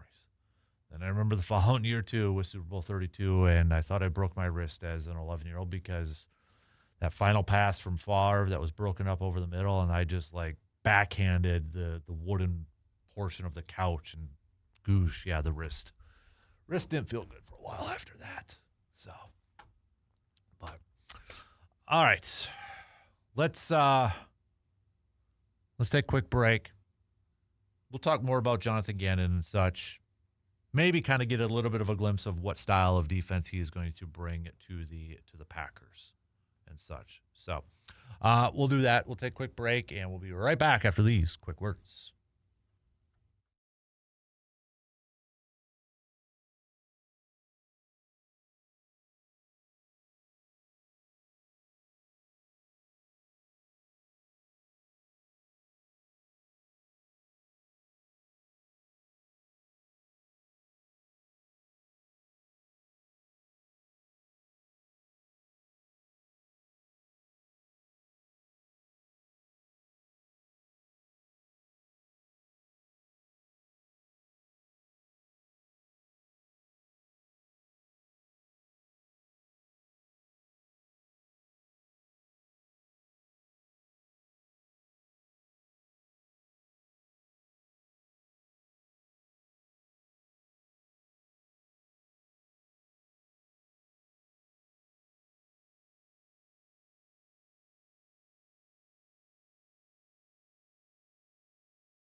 All right, approaching the bottom. Nah, not quite yet. I thought it was later than that. But we're getting close to the bottom of the 8:30 hour here this morning. Hey, if hunting season means something to you, it's time that you knew about Tilden Gun. Located right in the Chippewa Valley, Tilden Gun is built for hunters who take their time in the woods seriously. From deer season to waterfowl, turkey season, everything in between.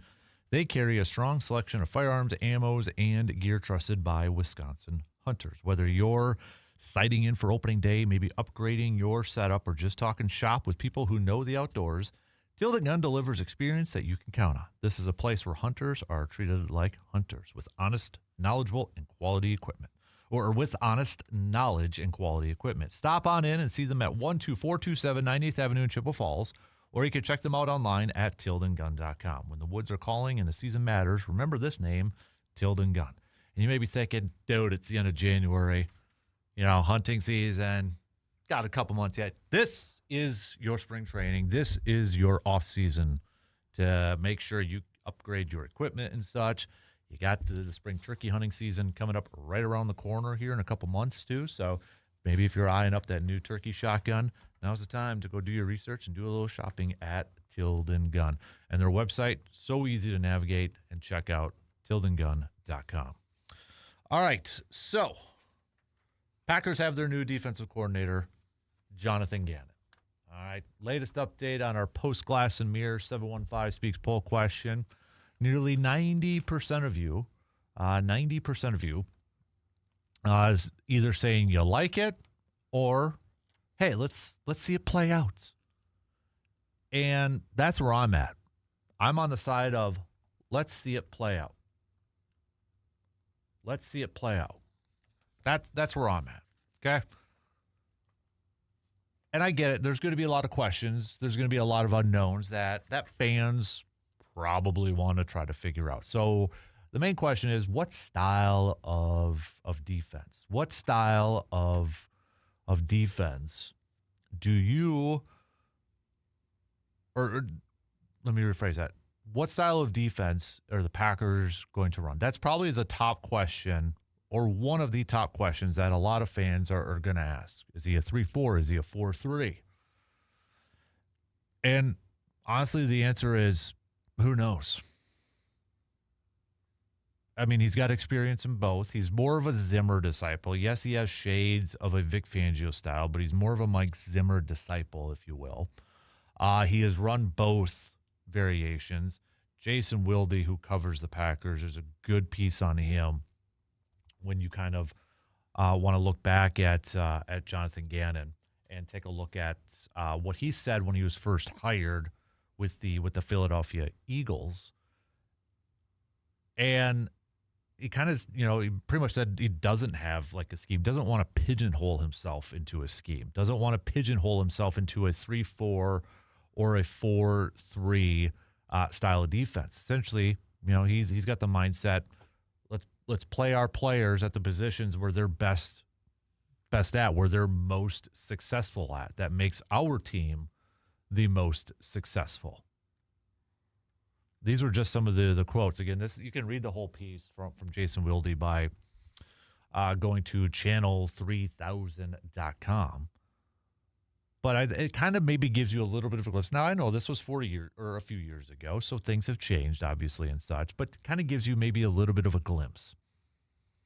This was a quote from Jonathan Gannon. When I got here, talking about Philly, I didn't drop a book on the table and say, hey, this is what we're running. If you actually asked the head coach when we first talked about it, this is when he interviewed me, it was, hey, what scheme are you going to run? I said, I don't have a scheme because I believe that you have to be adaptable. The first thing is we've got to figure out what our players can do. And when we've got to put them in those situations as much as possible to utilize their strengths. The main thing for us, it's not what we play, it's how we play. And I'm not going to pretend like I know everything about Jonathan Gannon or what type of defense he's going to run or how everything went in Arizona and such. Sure, we can look at the records and say, wow, Arizona was not great, so it means he must be a very bad defensive coordinator, which I know some people are going to throw out there, but that doesn't tell the whole story. Let's tell the whole story on this thing. And if you want to know a little bit more deep dive, you really want to know about analytics or trends or styles of defense and such, go look up matchquarters.com. His name's Cody Alexander. Okay. He deep dove into a lot of Cardinal stuff with Jonathan Gannon. And this was from yesterday because that's what I did. It's like, okay, I'm not going to sit here and pretend like I know everything about him or just look at box scores and records and numbers and come to a conclusion. I want to know more. I want to study this more. And I saw some of this from Cody Alexander, and he has a good thread on his Twitter account. He says, because I'm a nerd, I have watched a ton of Cardinals tape since 2023. And he starts a thread here. I'm not going to go through every thread because you can look at it such, but I think a couple of them that really stood out to me when it comes to the Cardinals was, and he breaks it down from, a 3-high umbrella system, how many their trends, the percentages that they did,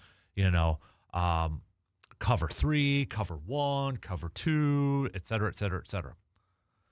But one thing that kind of stood out to me was one of the threads he put out there was the defensive passing and rushing defense, EPAs, expected points against, which is a number we've talked to, or is a formula, an analytic, a stat that we've talked a lot about this year. But one of them he put out there was weeks 1 through 9. And as he said, Arizona actually went out and got talent this offseason. The defense was in the upper quadrant. So it's 4 quadrants, okay? Was in the upper quadrant until the midseason. What happened? Injury bug.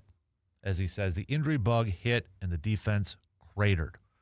When you look at this upper quadrant, okay, on the left side, it's like a graph. Trying to explain this, which probably isn't the greatest. But essentially, it's a passing and rushing defense 2025, win probability percentage, regular weeks 1 through 9, downs 1 through 4, quarters all. On the left side, you've got your rushing expected points against, plays allowed. Bottom, your drop back EPA, plays allowed. Arizona was right there with Green Bay in that upper quadrant. You look at it, they got it by the logos, okay? Green Bay and Arizona right there. Other teams in that upper quadrant, Houston, Seattle, Denver, Cleveland, the Rams, Tampa Bay, okay? Teams that we know have fairly good defensive numbers. So what happened if you compare it? Well, he put out the quadrant for weeks 10 through 18. Yeah, Arizona was in that bottom quadrant, along with Detroit, Tampa Bay, and the Packers. I mean, very similar. If you look at the, now I get it. These are just 2 examples and such. But again, I think we have to tell the whole story. So when you look at Arizona, a lot of people, a lot of fans will look at their record that they had last year and be like, oh, this is a crappy hire. I mean, they did it with Matt LaFleur and such when he got hired as head coach, and people will continue to do it, until the end of time. But when you tell the whole story and you kind of look at that, it's like, okay, yeah, before injuries hit, Arizona, statistically, numbers-wise, their defense was playing at a high level. Now, I get it. And then the counter to that is going to be for people who refuse to acknowledge that Jonathan Gannon may be a good defense coordinator, they're going to say, well, he didn't call the plays. And he didn't. He didn't call them in Arizona. So, yeah, technically you'd be right on that. But I will say you can't sit there and say one thing and not at least, acknowledge the other. Like, you can't sit there and say, well, he must be a bad defense coordinator because his team sucked. Well, then, okay, those numbers are good, but he didn't call the play. Stop.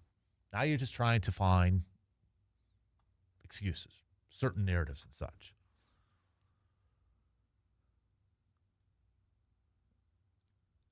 one thing that maybe we can try, or maybe the one thing that we may be able to decipher in a style of defense that Gannon is going to employ in Green Bay, if you look at a lot of the trends and you look at a lot of the numbers and such, you might see a lot of cover threes. You might see a lot of umbrella, a lot of shell style of defense. And you're Xavier McKinney right now. You're either excited or you're gearing up to be a very, very, very active member of this defense. You go to C.J. Gardner-Johnson when he was with Philadelphia in that Super Bowl year when they went to the Super Bowl. Career year for C.J. Gardner-Johnson. Budda Baker was a pivotal piece to that defense for Arizona at the safety spot. Didn't have a ton of interception numbers, racking up tackles. Big, big, big part of that defense. Xavier McKinney, get ready. You're going to be called upon. And one thing that we've noticed, or one thing that you can kind of notice, again, trends, Gannon utilized a lot of three safeties with that cover three, with that umbrella. Okay. Well, what does Green Bay have? Xavier, Evan Williams, and I think a key player in this whole thing, or maybe a player that I'm really kind of curious to see what they envision him as, is Javon Bullard. You know, college he was a safety, but he had a really good year this past year playing the slot nickel role. Does that role change a little bit to where he's going to be more of back to a safety type? Because then you look at Nate Hobbs. Nate Hobbs is going to be on the team because of his cap hit. He seems to be better suited as that slot nickel corner. So is that something where they're going to be like, okay, McKinney, Bullard, Williams, all going to be on the field at the same time. Maybe a little bit of a different role for Bullard. Hobbs is going to go slide back into that slot to that nickel role. That's something, we don't know right now on January 26th. Let's see training camp, mini camp, that sort of stuff first. But you can kind of get a sense of, okay, maybe there's going to be some cover threes and maybe there's going to be some umbrellas and such. And yeah, he's a coordinator too that likes to rush with four. Doesn't like to blitz a whole lot. All right. Goody, front office. Get some more help up there along with Micah Parsons. Okay, Micah Parsons can do it himself, but that's the one thing too that Philadelphia Eagles defense had when they did go to the Super Bowl with Gannon as defensive coordinator. Let's not kid ourselves. They had talent. Okay. It's coaching and it's talent. And hopefully Micah Parsons is going to be back sooner rather than later. I don't know if he'll begin the season or not, along with Devontae Wyatt. We'll see about Lucas Van Ness. Can he make another jump? But let's be real. They're probably going to need more depth up there. And, of course, corners too. But I feel like, Surveyor had asked this question earlier on. When you get to the draft, and obviously we don't have a first-round pick for Green Bay, but what would be the priority? You kind of look at offensive line, you look at corner, and you look at defensive line. In my opinion, this is just my opinion,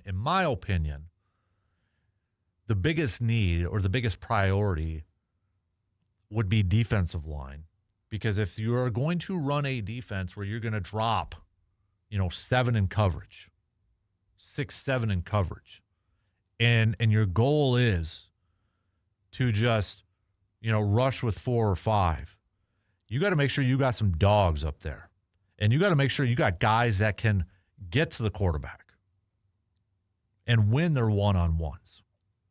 If you're going to drop extra guys in coverage, you got to make sure up front in the trenches that those guys can beat their one-on-ones and get after the quarterback. Micah, we're good. Devontae, we're good. But we need more up there. So to me, and I get it, I think we need better options at corner. I would 100% agree with that too. But if I had to put it on a priority, considering that they want to drop those extra guys in coverage and that, you got to make sure your defensive line up front in the trenches, they're geared up for that. They're ready to go for that.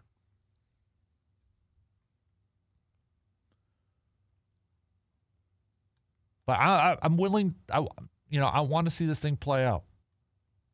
And from Rob Demovsky's article, it sure seems like LaFleur liked that it's a guy who's been in that head coaching seat before, kind of understands that aspect. He essentially will be the head coach of the defense.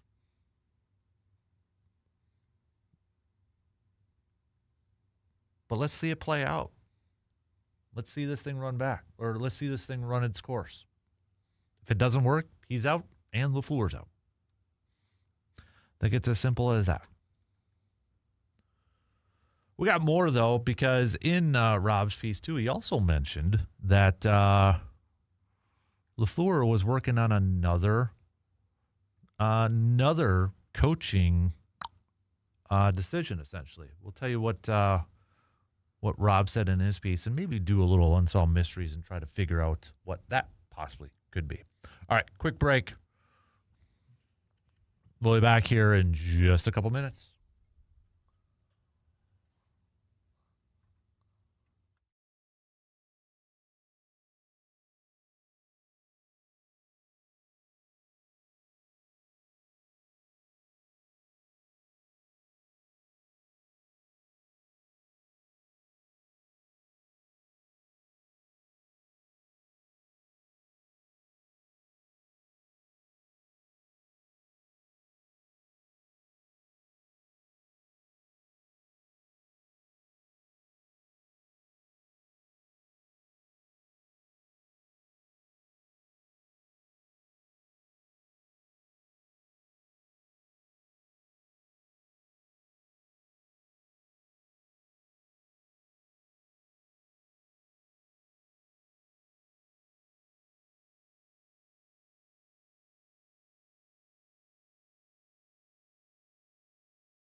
When joint pain, stiffness, or injury affects your daily life, turn to Chippewa Valley Orthopedics and Sports Medicine. Their experienced physicians and care teams provide comprehensive orthopedic care for shoulders, hips, knees, backs, and more. Focused on helping you move comfortably again. From diagnosis to treatment and recovery, you'll receive personalized care close to home. Learn more or schedule an appointment online at cvosm.com. Chippewa Valley Orthopedics and Sports Medicine, expert care to keep you moving. See, another potential head coaching candidate for the Browns is dropping out now. See, everybody's dropping out, it seems like, for the Browns head coaching position. We got Grant Udinsky, who is the offense coordinator for the Jaguars, dropping out of this. So, yeah, it seems like maybe Schwartz is just going to, I don't want to say fall into it, but they might have to go with that route. Everybody is dropping out of that thing. So, Rob Demoski from ESPN in his piece yesterday had talked about, the Jonathan Gannon hire and such, and he had one little kind of note at the end of it, kind of, maybe just a throwaway line in there, or something that maybe didn't garner a whole lot of attention. But if you kind of look at it, it's like, what else could it be? It's just one line towards the end. It says, a source said LaFleur was still, quote, working through, end quote, an additional change to his coaching staff for 2026. I see a quote like that, or I see a little line like that. That to me doesn't mean it's just a position coach. It almost gives the impression that, is it the offensive coordinator? Is it the special teams coordinator? Adam Stenavich is interviewing with the Tennessee Titans today. You have not heard a lick about Rich Bisaccia and such.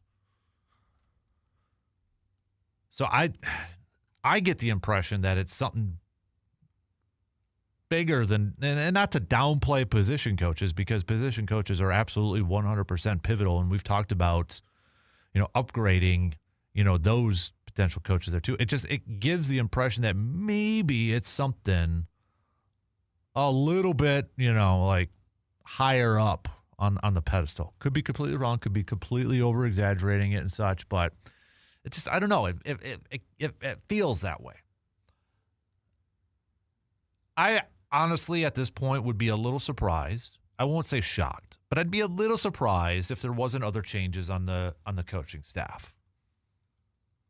Position coaching wise, I'd be a little surprised at that, both offensively and defensively. I think if you bring in a new our defensive coordinator, you're probably going to want him, I would think at least, to let him bring in some guys that he's worked with to maybe help implement some things and such. That would be just me, but I would want that. I still feel like Sean Dugan's probably going to go to Miami and follow Jeff Hafley. Offensively, I'd be curious now with Mike McCarthy getting the head coaching job in Pittsburgh. Now, granted, there's not really a lot of leftovers from his staff when he was over there, but like a Luke Getsy, who is a senior assistant with the Packers, I wouldn't be surprised if that's someone he goes to.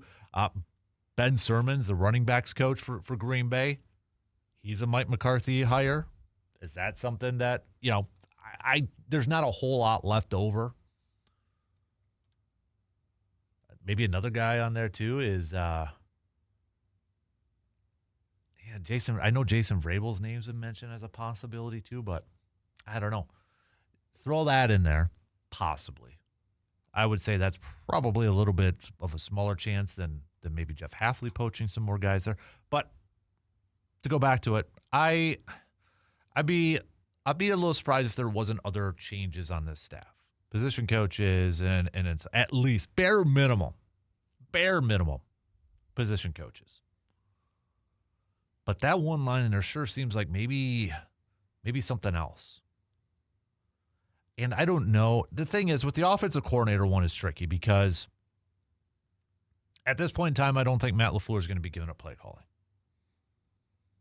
And I think if you have a chance to bring in a Mike McDaniel type of guy, then, yeah, I think you seriously consider giving up play calling. And first of all, Mike McDaniel isn't coming if he's not getting play calling.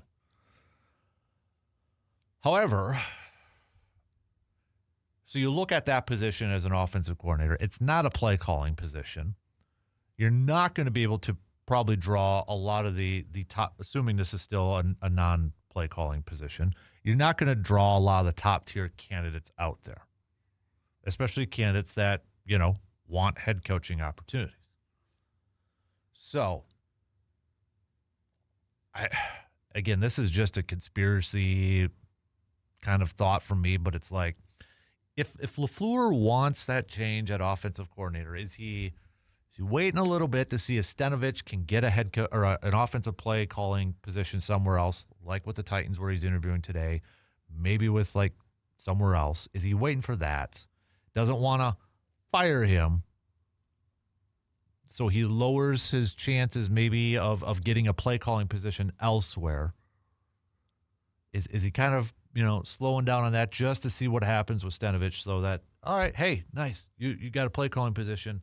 All right, good. And then, in the back of his mind saying, we were thinking about making a change anyways. I don't know. That's just pure speculation at this point. And then you're like, okay, well, then who is the offensive coordinator if a guy like Steno leaves? If Steno's not the offensive coordinator, who is it? Maybe it is a Luke Getsy that gets promoted to that spot. Maybe it is Nathaniel Hackett coming back. I know. Those names probably not going to draw a lot of optimism or excitement from Packers fans. It's not. Then you're probably looking at, okay, where are some of the position coaches across this league that maybe are due for an offensive coordinator role? That's non-play calling. Not often do you see a guy like his brother, Mike LaFleur, goes to the Jets to follow Robert Saleh over there, becomes a play caller, then he leaves, gets out of town before everybody else, pairs up with the Rams where he's not play calling, but it's under Sean McVay. He is getting head coaching looks. But, again, at least he has a little bit of play calling experience there. Now, I don't think Mike LaFleur would come to Green Bay and pair up with his brother and such, and let alone I don't know if the Rams would allow him to do that. But, if it's not Steno, this one's tough to kind of gauge because you don't know. The play calling thing is the wild card in this thing. If it came with play calling duties, okay, then I think you look at some of the bigger fish that are potentially out there, maybe a Brian Daboll or somebody.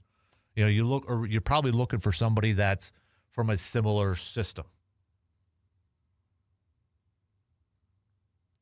But I do wonder what is that one move, one coaching. If we say it's just one coaching move, then if it's coordinator, it's like, okay, that one's tough too then it's like, okay, it's special teams coordinator.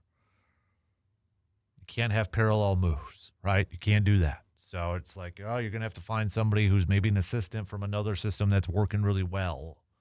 Or maybe you try to find a veteran that's still out there. Do you go to the college level and such? I mean, for crying out loud, they already have 3 coaches that work with special teams, and it's like they're still struggling. But it goes back to the question. Is it all coaching or is it all players? The truth is probably in the middle, right? Probably a little bit of both.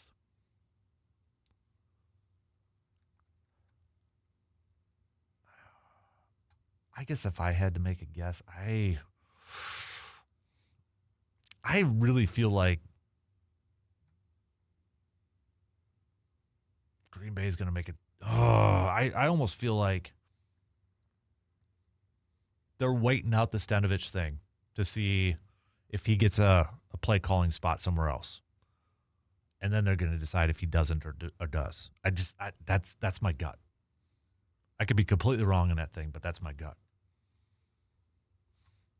All right, we got to take our final break for this hour. Then we'll head into the fourth quarter. Join in the convo. Hit me up with some text or comment on that YouTube video stream. We'll be right back after these quick words.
Why pay more for auto parts when you don't have to? At ASAP Used Auto Parts and Conrad's Auto Salvage, you'll save money on high-quality used auto parts that you can trust. From engines and body parts to hard-to-find components, they've got what you need at prices that make sense. So if you're restoring a vehicle, if that's your hobby, putting together that vehicle, getting ready for some summer car shows, look no further than ASAP Used Auto Parts and Conrad's Auto Salvage. Stop by E9889 Albany D in Mondovi, or call ahead and save some time today. ASAP Used Auto Parts and Conrad's Auto Salvage. From salvage to service, one name that you can trust.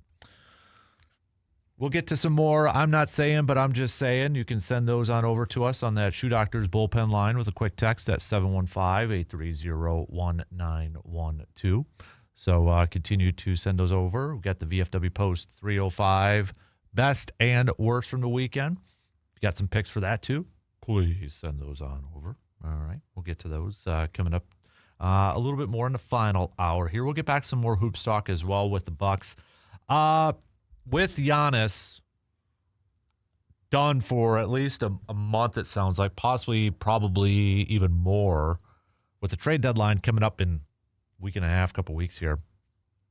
How would you approach it if you're John Horst in the Milwaukee Bucks? Do you still try to make a move to add a running mate for Giannis, or do you stand pat and see how this thing plays out? Maybe you get some decent draft capital. How would you approach this trade deadline? Hit me up. All right. I'll go through what Bobby Marks had to say on the mothership ESPN, because this is definitely going to be a topic now going forward.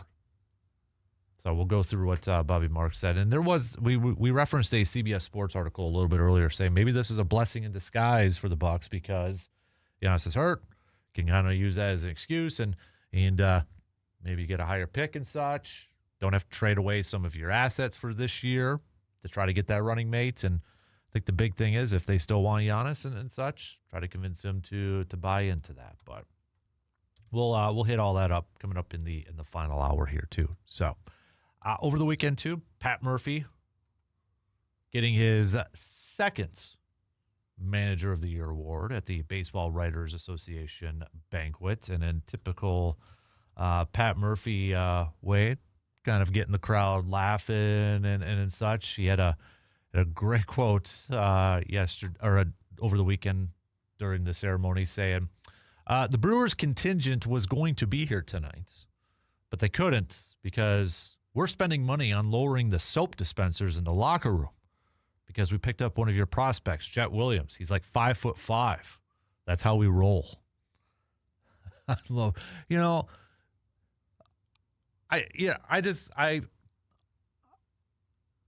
see a lot of coaches or managers kind of, say that. He's throwing, I don't think he's throwing shade, but he's acknowledging, we don't spend a lot of money on players, but hey, we got, making light of the situation. Obviously he hears about the talk about, Brewers, another smaller infielder, another smaller player. That's typical Brewers. He knows about it. He's aware about that. Makes light of it. I had a good chuckle out of it. I hope Brewers fans didn't really take that seriously and be like, see, even Pat Murphy kind of calling that stuff. I hope not a lot of our Brewers fans were taking that really, really seriously. So, but we'll throw a little baseball chat coming up in the next hour too. So, your first thoughts on the Super Bowl matchup between the Seahawks and the Patriots? It's a rematch from 10 years ago, was it, between the two? But kind of your not your picks right now, because we got plenty of time for picks and such. But your initial thoughts on this matchup. Your initial thoughts on it. All right. I got a quick vibe check on this matchup. And as much as I don't like to see New England back in it, I only got a minute here till the top. I'll save it for the next hour. Maybe it's a little part two of my I'm not saying, but I'm just saying Monday morning. So, but give me a kind of an early thought. Do you like the matchup? Do you think it's going to be a fun matchup, an intriguing matchup? What do you got? All right. So, and then if you still want to chime in about the Packers and Jonathan Gannon and such, you can you can do that as well. Hit us up with a quick text, 715-830-1912. Again, on that Shoe Doctors bullpen line. So, all right, shot clock's going to cut me off in less than a minute. So, final hour, final quarter on this Monday morning coming up here. We'll reset and catch up on everything from the Packers' new defensive coordinator. You got a little Packers flair in this Super Bowl. Former Packers head coach getting another opportunity. We've got Bucks chat with Giannis going to be missing some time. Badger basketball falling to USC yesterday. We'll throw a little Brewers chat into this too. So plenty more to get to here as we get to the final quarter, the final hour on this Monday morning. All right, 3 in, 1 to go. News updates. We'll be right back after these quick words.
All right, final hour kicking off on this Monday morning. Thanks for hanging out with us.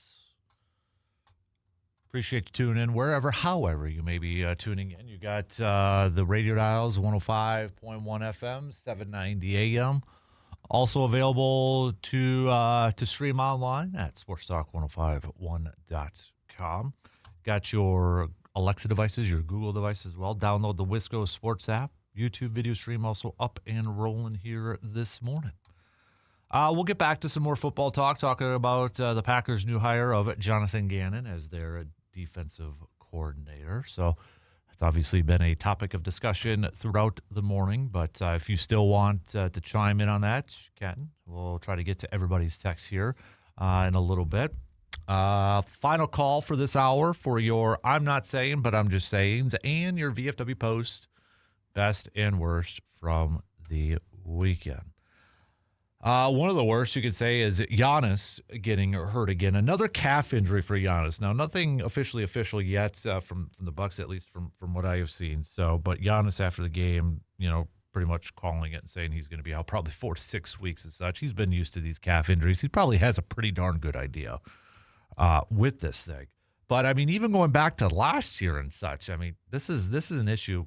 Going to have to talk to Dr. Crow about this for our next Inside the Training Room. But this is something that he has been dealing with for a long time here. And it's just like, is it dehydration? Is it, I don't know. We'll get the experts' thought on this. But looking at the timing of this and looking at the state of where this team is currently at, this Bucks team, I'm really curious to see how this Bucks team approaches a trade deadline now. Do they still, from all reports and rumors out there, Bucks are going to try to add another, let's say, running mate or another playmaker or another weapon next to Giannis.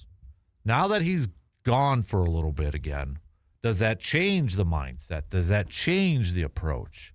And if so, is that maybe a good thing? Because then they're not giving up some future assets and they can take their hits this year and maybe approach next year with a decent pick and not having to trade maybe like a Ryan Rollins or that. You honestly could probably make cases for both, but I don't know what they do. One thing I don't think the Bucks will do, and again, I could be completely wrong in this thing, I don't think they will trade any of their top assets.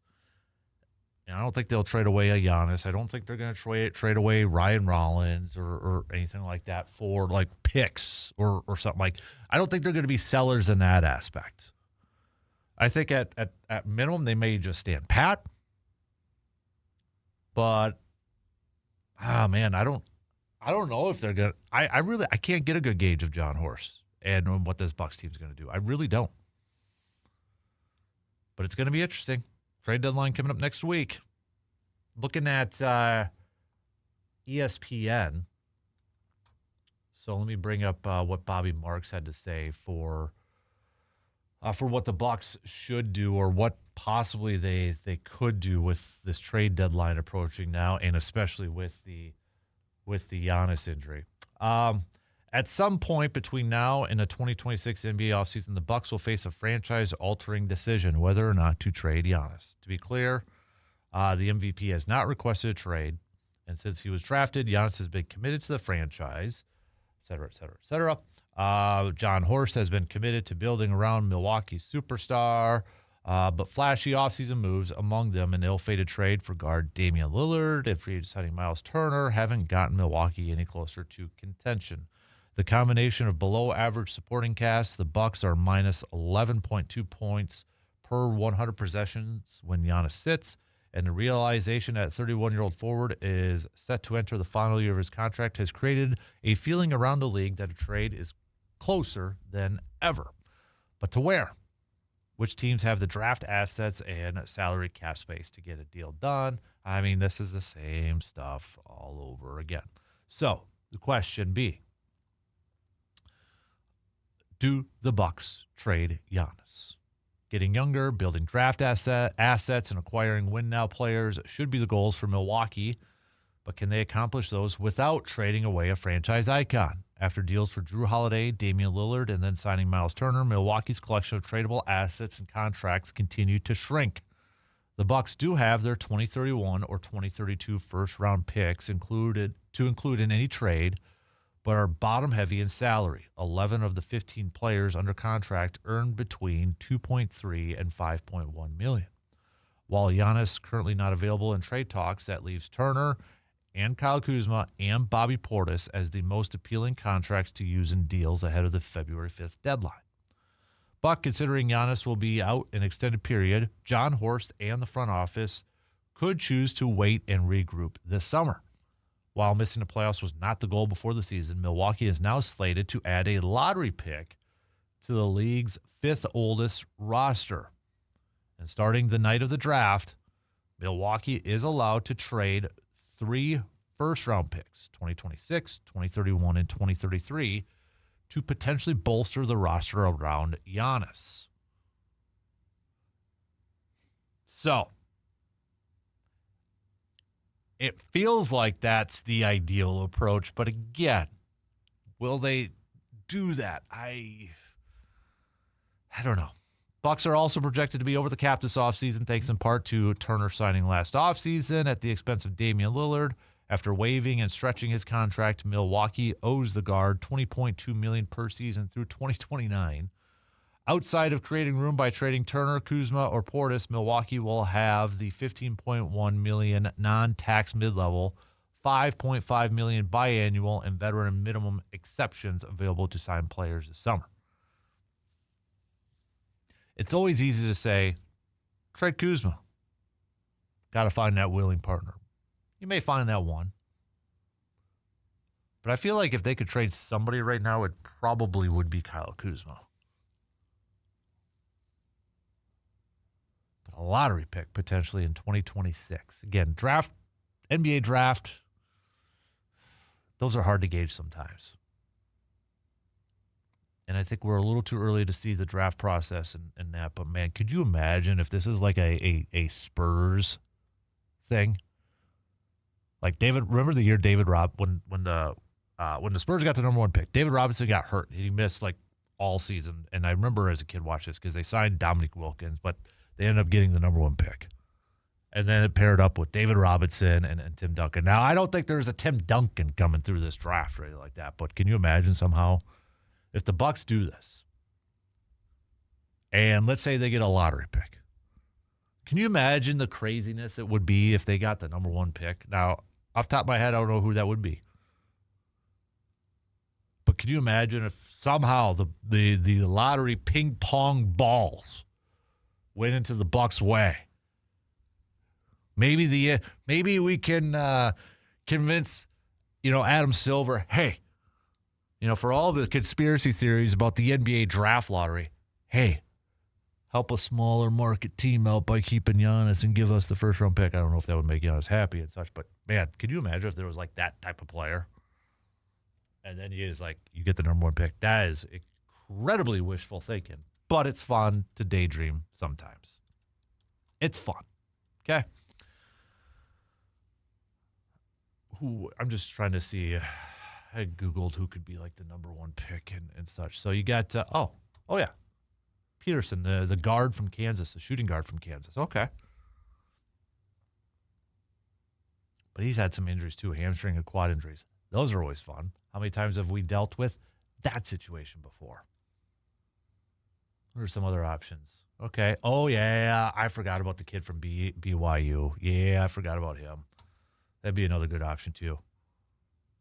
AJ, yeah, I forgot about him. Cameron Boozer. Now I'm feeling very old to see Cameron Boozer in the name. Still used to Carlos Boozer. So, let's that would be the approach I would do, but I understand that's a fan coming from that. Just kind of like maybe stand pats. Let's see what kind of pick you get in the lottery, and then let's go from there. But that's easy for me on this side to say that.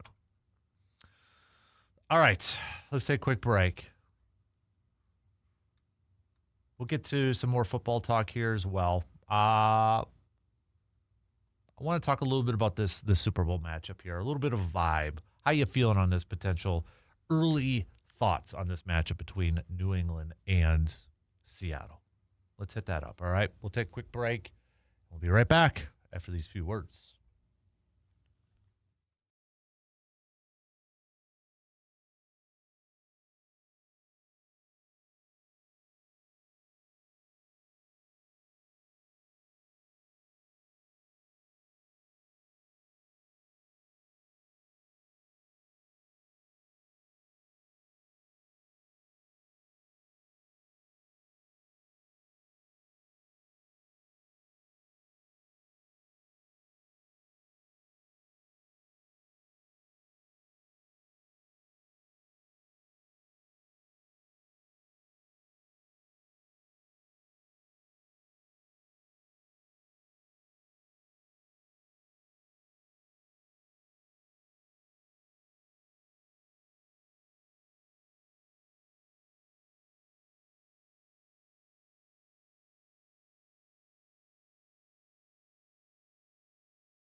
Seattle and New England. That is your Super Bowl matchup, rematch from, the old infamous Russell. I was trying to think of a proper way to say this or a funny way to say this, but we all know what happened in that previous matchup between the Patriots and the Seahawks.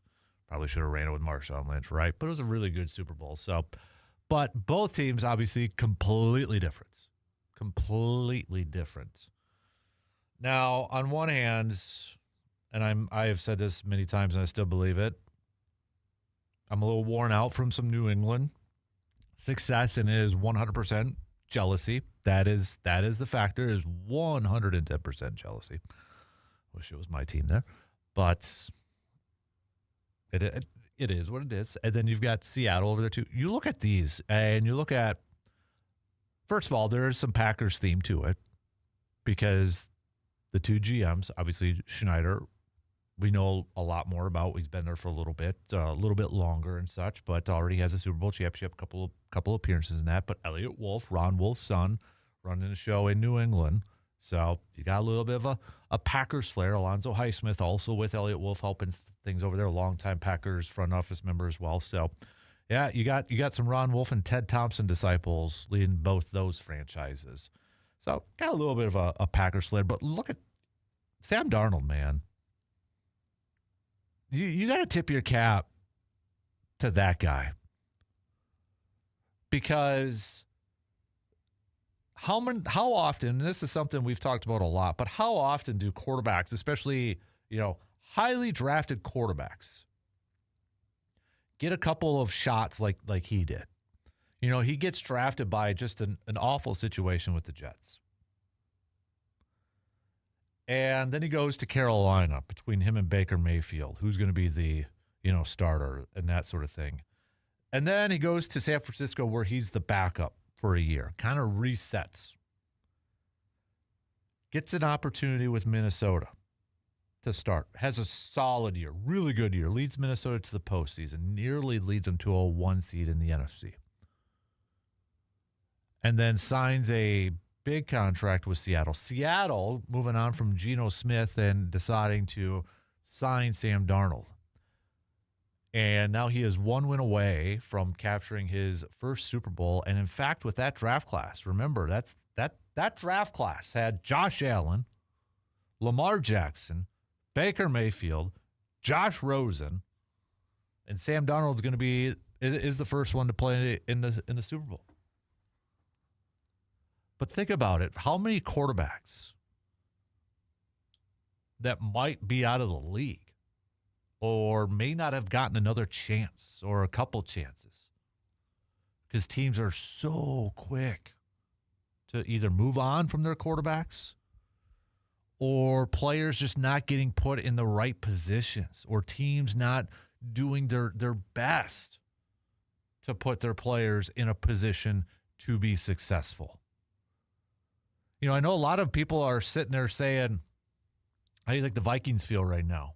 How do you think the Jets are feeling right now? That would be my counter. How do you think the Jets are feeling? They're the ones that drafted him as a top 3. Or, maybe the Browns too if you want, because they did draft Baker, but, everybody thought it was going to be Sam Darnold that year too. But still, credit to Sam Darnold. And I think, for a lot of these quarterbacks, like Malik Willis is kind of in the same boat. Now, I don't know what the future is going to be like for Malik Willis, but, even like the Baker Mayfields too. To watch Sam Darnold and Baker Mayfield kind of have these career resurgence. Baker goes to Cleveland, has some success right away, gets to the postseason, then it kind of falls off. Then he goes over to Carolina too, back and forth, battle between Sam Darnold. He gets released. He goes to the Rams with Sean McVay for a hot minute. Then he's in a, quote, quarterback battle with the Buccaneers. Was it Kyle Trask over there, I believe? And kind of rejuvenized his career, too. These are really cool stories to see because quarterbacks are so, if you don't have that instant success right away, teams are just so quick to move on, or that narrative or that media attention or that fan attention on you is like, you are a bum, you stink, you suck. There's no patience. So strictly from a story standpoint to see where Sam Darnold's at. And the thing is, Seattle is not winning in spite of Sam Darnold. Sam Darnold's been playing some good ball, and I thought he had a really good game yesterday. You know, Sam Darnold had that narrative surrounding him that, all right, big-time games, you know, you can look at last year, the last 2 games for Minnesota. But yesterday, going 3 touchdowns, 346 passing yards. Both quarterbacks were flipping awesome last night. But Sam Darnold was balling out, man. And you just got to tip your cap to him for the job that he has done. And a job that Seattle has done, a quick turnaround for them. New England, too. I mean, you look at those 2 franchises, man, quick turnarounds. I know the NFL, there's a joke that says not for long when it talks about job status and such, but you can also say not for long if certain teams, if you have good leadership in place, not for long you won't be in the doldrums. If you have that proper leadership, you have that right, you know, whether it's general manager or coach or owner, you can turn it around quickly. And I look at, you know, kind of just some vibes for this matchup. I think it's going to be a fun matchup, to be honest with you. I really do. Take away New England, the team names of the Patriots and the Seahawks, and you just kind of look at, I think it's a fun matchup. I really think it's going to be. And as much as as a Packers fan and such, as I don't want either one of these teams to get another Super Bowl trophy in our case, I guess Seattle, I wouldn't mind if Seattle gets it done. But, I mean, for crying out loud, just looking at it on paper and such and watching these 2 teams this year, yeah, I think this is going to be a fun one. You got Drake May, second year. I mean, this is a matchup that's going to be really, really good, I think. And still a little bit of uncertainty surrounding the quarterbacks because, again, I'm sure there's going to be some questions like, okay, Sam Darnold took a step this year, won some big games. Now it's a Super Bowl. No bigger game, right? Drake May, really young quarterback. Had some ball security issues in the postseason and such. Super Bowl. But, no, I think this is just from a vibe perspective, I think this is a really fun matchup. It's a really good matchup. And I'll be honest right now, and I'm not just saying this to prolong it, I don't know who I'm picking right now. I don't know who I'm going to pick.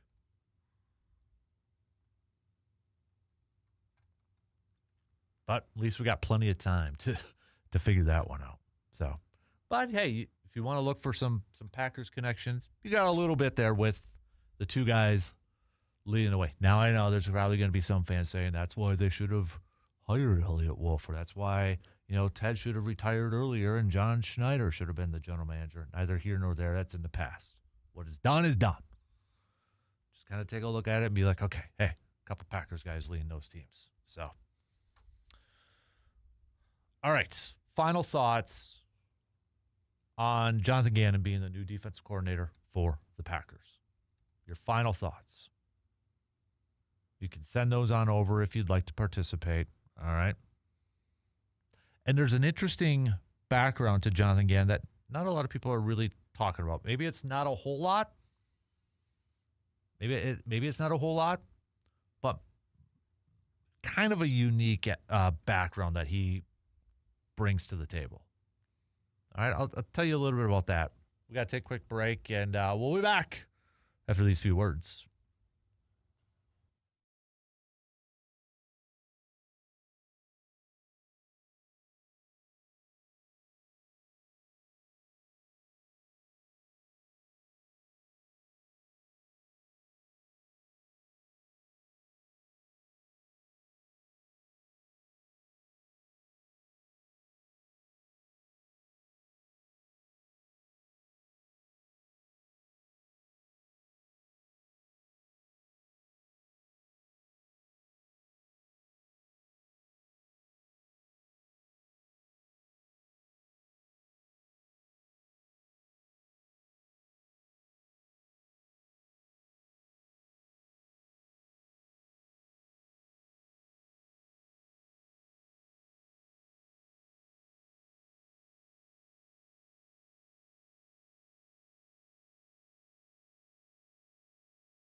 Stumbled upon a ESPN article back in 2023, September of 2023, with Jonathan Gannon getting set as to be his first year as head coach for the Arizona Cardinals. And it's a good read. If you I know it was like 3 years ago, 2.5 years ago and such, and things have changed, but it's a good, I think, kind of another background into Jonathan Gannon and such. And I know a lot of people wanted maybe an enthusiastic type of coordinator and such, and it kind of opens up with this piece talking about the energy that Jonathan Gannon brings. So, it's a long read. I'm not going to go through it all. And to be honest, I haven't gone through most of it myself here, but kind of just a little bit of a peek behind the curtain from how he got started into coaching and such. And I think one of the unique things that and this might be overplayed a little bit, but you don't see this too often when it comes to a lot of coaches.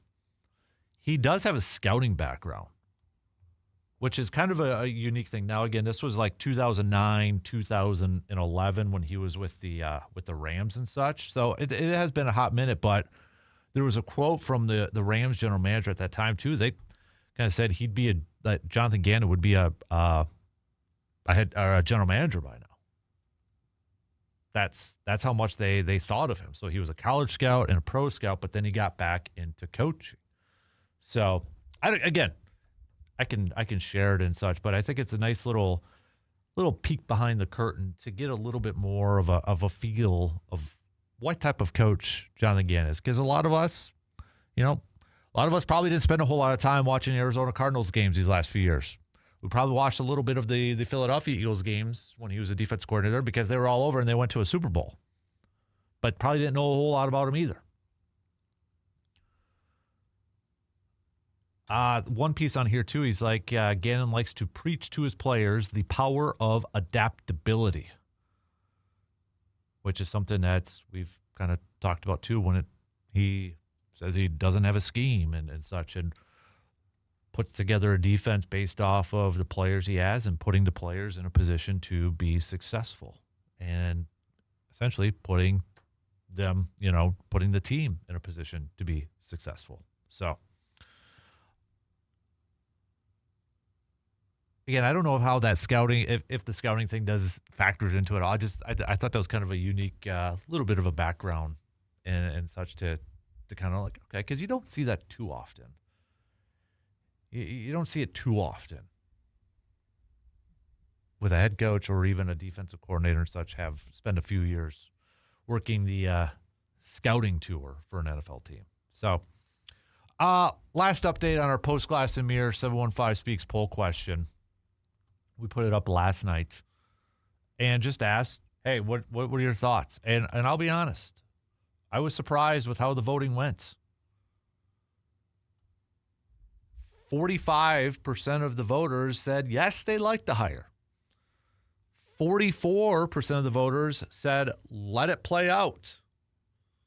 And then 11% said you didn't. So 89% of you, bare minimum, saying, hey, let's let this thing play out, or you liked it.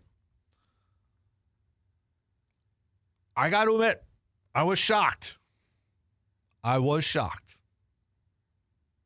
Because I thought for sure there would be Jimmy Leonhard hangover. And I know everybody and their grandma and their fifth cousins and all that, they wanted Jimmy Leonhard.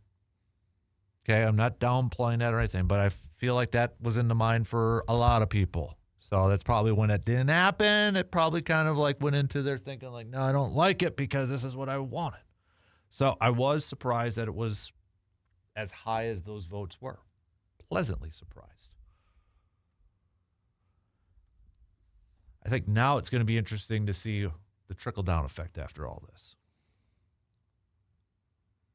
Because I would imagine Gannon's probably going to have a couple coaches follow him, or he's going to try to get a couple coaches that are familiar with what he does or his system and such to help implement it. I think that would just be the smart thing to do. After that, who stays, who goes on that defensive side? Assuming maybe a couple guys go follow Jeff Hafley to Miami in that.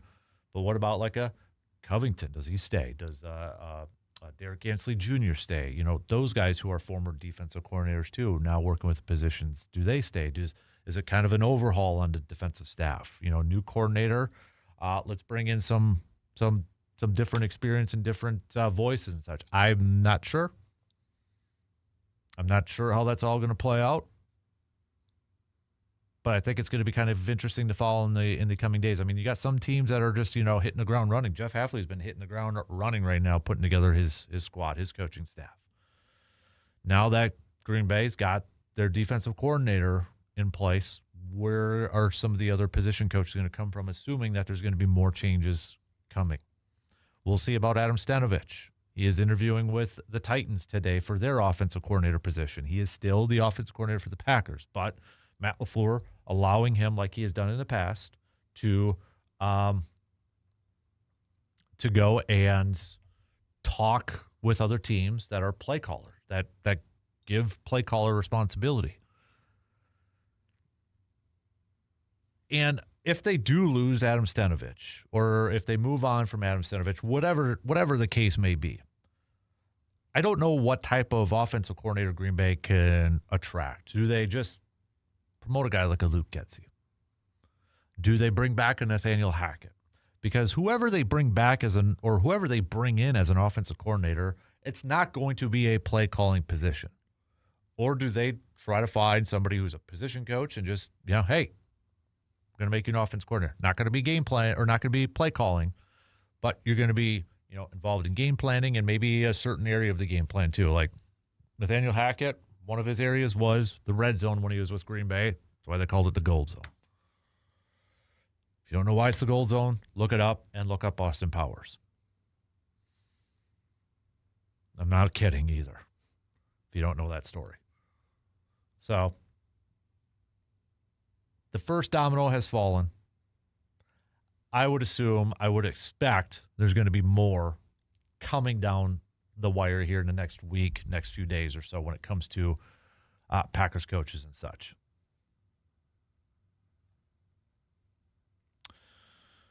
All right, let's take a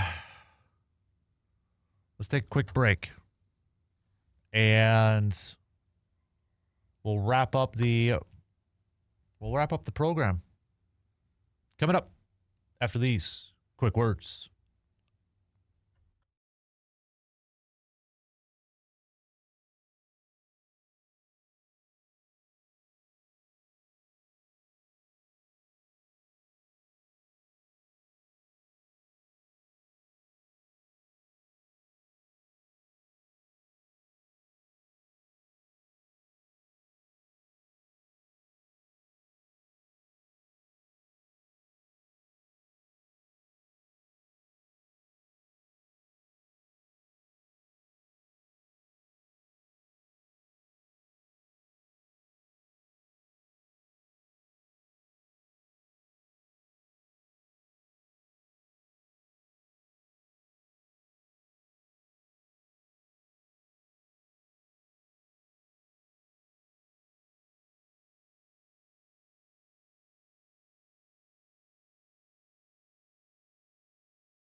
All right, let's wrap up this nonsense with some picks, shall we? Let's start off in the NHL world. We've got Utah taking on Tampa Bay. I'm going to go with Tampa Bay on this one.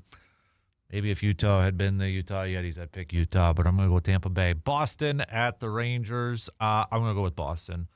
New York Islanders, Philadelphia Flyers. Give me Philly. Kings taking on Columbus. I'll go with the Blue Jackets of Columbus. Let's go Anaheim and Edmonton. I'm going to go with the Ducks. Let's do... Let me bring up this schedule, see if we got... Okay, we got Louisville taking on Duke, 23 Louisville at number 5, Duke. I'm going to go Duke. It's at Cameron Indoor Stadium, the Cameron Crazies and such. Yeah, give me Duke for this one. Arizona at BYU could be a very, very good one. Number 1, Arizona. Number 13, BYU. Arizona's only favored by 1.5 in this game. Boy. BYU 17-2. Arizona's undefeated. You know what? I'll go BYU. Why not? I'm going to go BYU. Let's get it. BYU's you got Arizona number 1, then you got Kansas coming up on the 31st too. So, and then you got Houston and Arizona again and Iowa State and Texas Tech, who they've already lost to. Yeah, I'm going to go BYU. A little bit of an upset. So, let's do some NBA picks. We've got the Pacers taking on the Hawks of Atlanta. I'll go Atlanta. Philadelphia, Charlotte. Give me the 76ers. Orlando at Cleveland. I'll go Orlando. Portland at Boston. Lakers, Bulls. Ooh. Lakers. Even though they're only favored 1.5, I'm still going to go Lakers. Memphis, Houston. Golden State, Minnesota. I am going to go...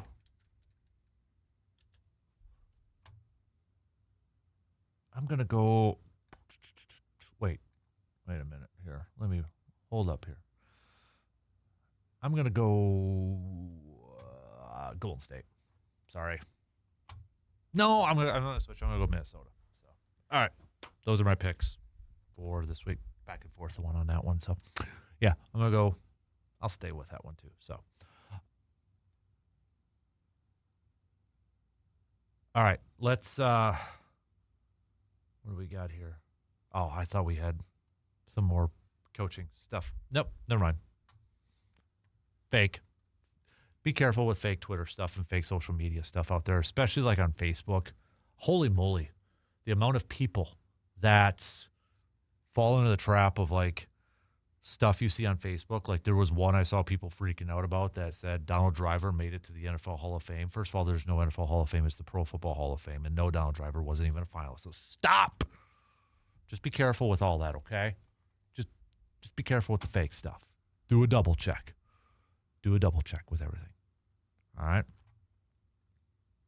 right. So let's catch up on a few texts here.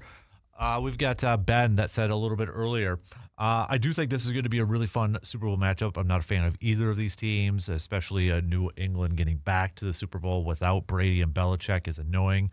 But if you take away the team names and you look at the team makeup of everything on here, this looks to be a really good Super Bowl. No idea who I am picking right now. Kevin earlier said, what a story for Sam Darnold. I do wonder what Vikings fans are thinking about seeing Sam Darnold in the Super Bowl. Do you think Minnesota would be in the Super Bowl if they had kept Sam Darnold? I have no idea. I mean, hindsight's 20/20, right? I have no idea. But they probably would have been a postseason team. All things being equal, they at least would have been in the postseason, so it would have been a shot to get in there. But, yeah. A couple more messages here. We got Steve that chimed in earlier as well, talking about the Super Bowl matchup. I am excited for this Super Bowl. I know a lot of people are tired about New England getting back into it and the whole Seattle talk here. But storylines across the board with the quarterbacks and with the coaches and how the franchises kind of reset in the last couple of years. you look at these two teams too, and the off seasons that they had, right? I mean, New England had a ton of cash. They bring in some free agents like, Milton Williams, defensive line. They bring in Stephon Diggs and such. And then you look at what the Seattle Seahawks did in the offseason. They trade DK Metcalf. They trade Geno Smith. Those guys, and they're kind of like, okay, this is how we're going to go about it. And they signed Dexter Lawrence in the offseason too. They signed Sam Darnold. John Schneider, Elliott Wolf, hitting on their decisions. I mean, those guys, I hope they took a little bit of time to pat themselves on the back and say, dang, we did good. They're not going to until the job's done, obviously. But, man, you look at those two off seasons from those two teams. Whew. They did a lot of good. I mean, not too often, too, do you see a team. Let's focus like on the Seahawks here for a second. Not too often do you see a team in one offseason trade their number one wide receiver, DK Metcalf, trade their starting quarterback. And we could get into an argument, Geno or Sam or whatever. Sam right now, by the way. But, I mean, not too often do you see a team trade their starting quarterback and their number one wide receiver. And the offseason before that season and that season make the Super Bowl. Fantastic job done by everybody in Seattle, and a fantastic job done by everybody in New England, too, for that quick turnaround. So, but, yeah, straight up from a talent thing, rosters and such, it looks like a fun Super Bowl. It really looks like a fun one. A couple texts about Giannis. Where did my texting line go? Mark says, trade Giannis for what you can get and rebuild. He's like that girlfriend that always threatens to leave you even after giving her everything. Lately, it's been getting tiresome of his desire to be in Milwaukee or not. The fact that he stated he won't ask for a trade feels like a way for him to appear likable, but he really wants out. Giannis's time in Milwaukee has run its course. Again, the comparison I think a lot of people are throwing out there, and I can kind of see a lot of the connections. Is it similar to Rodgers during the end of his Packers tenure?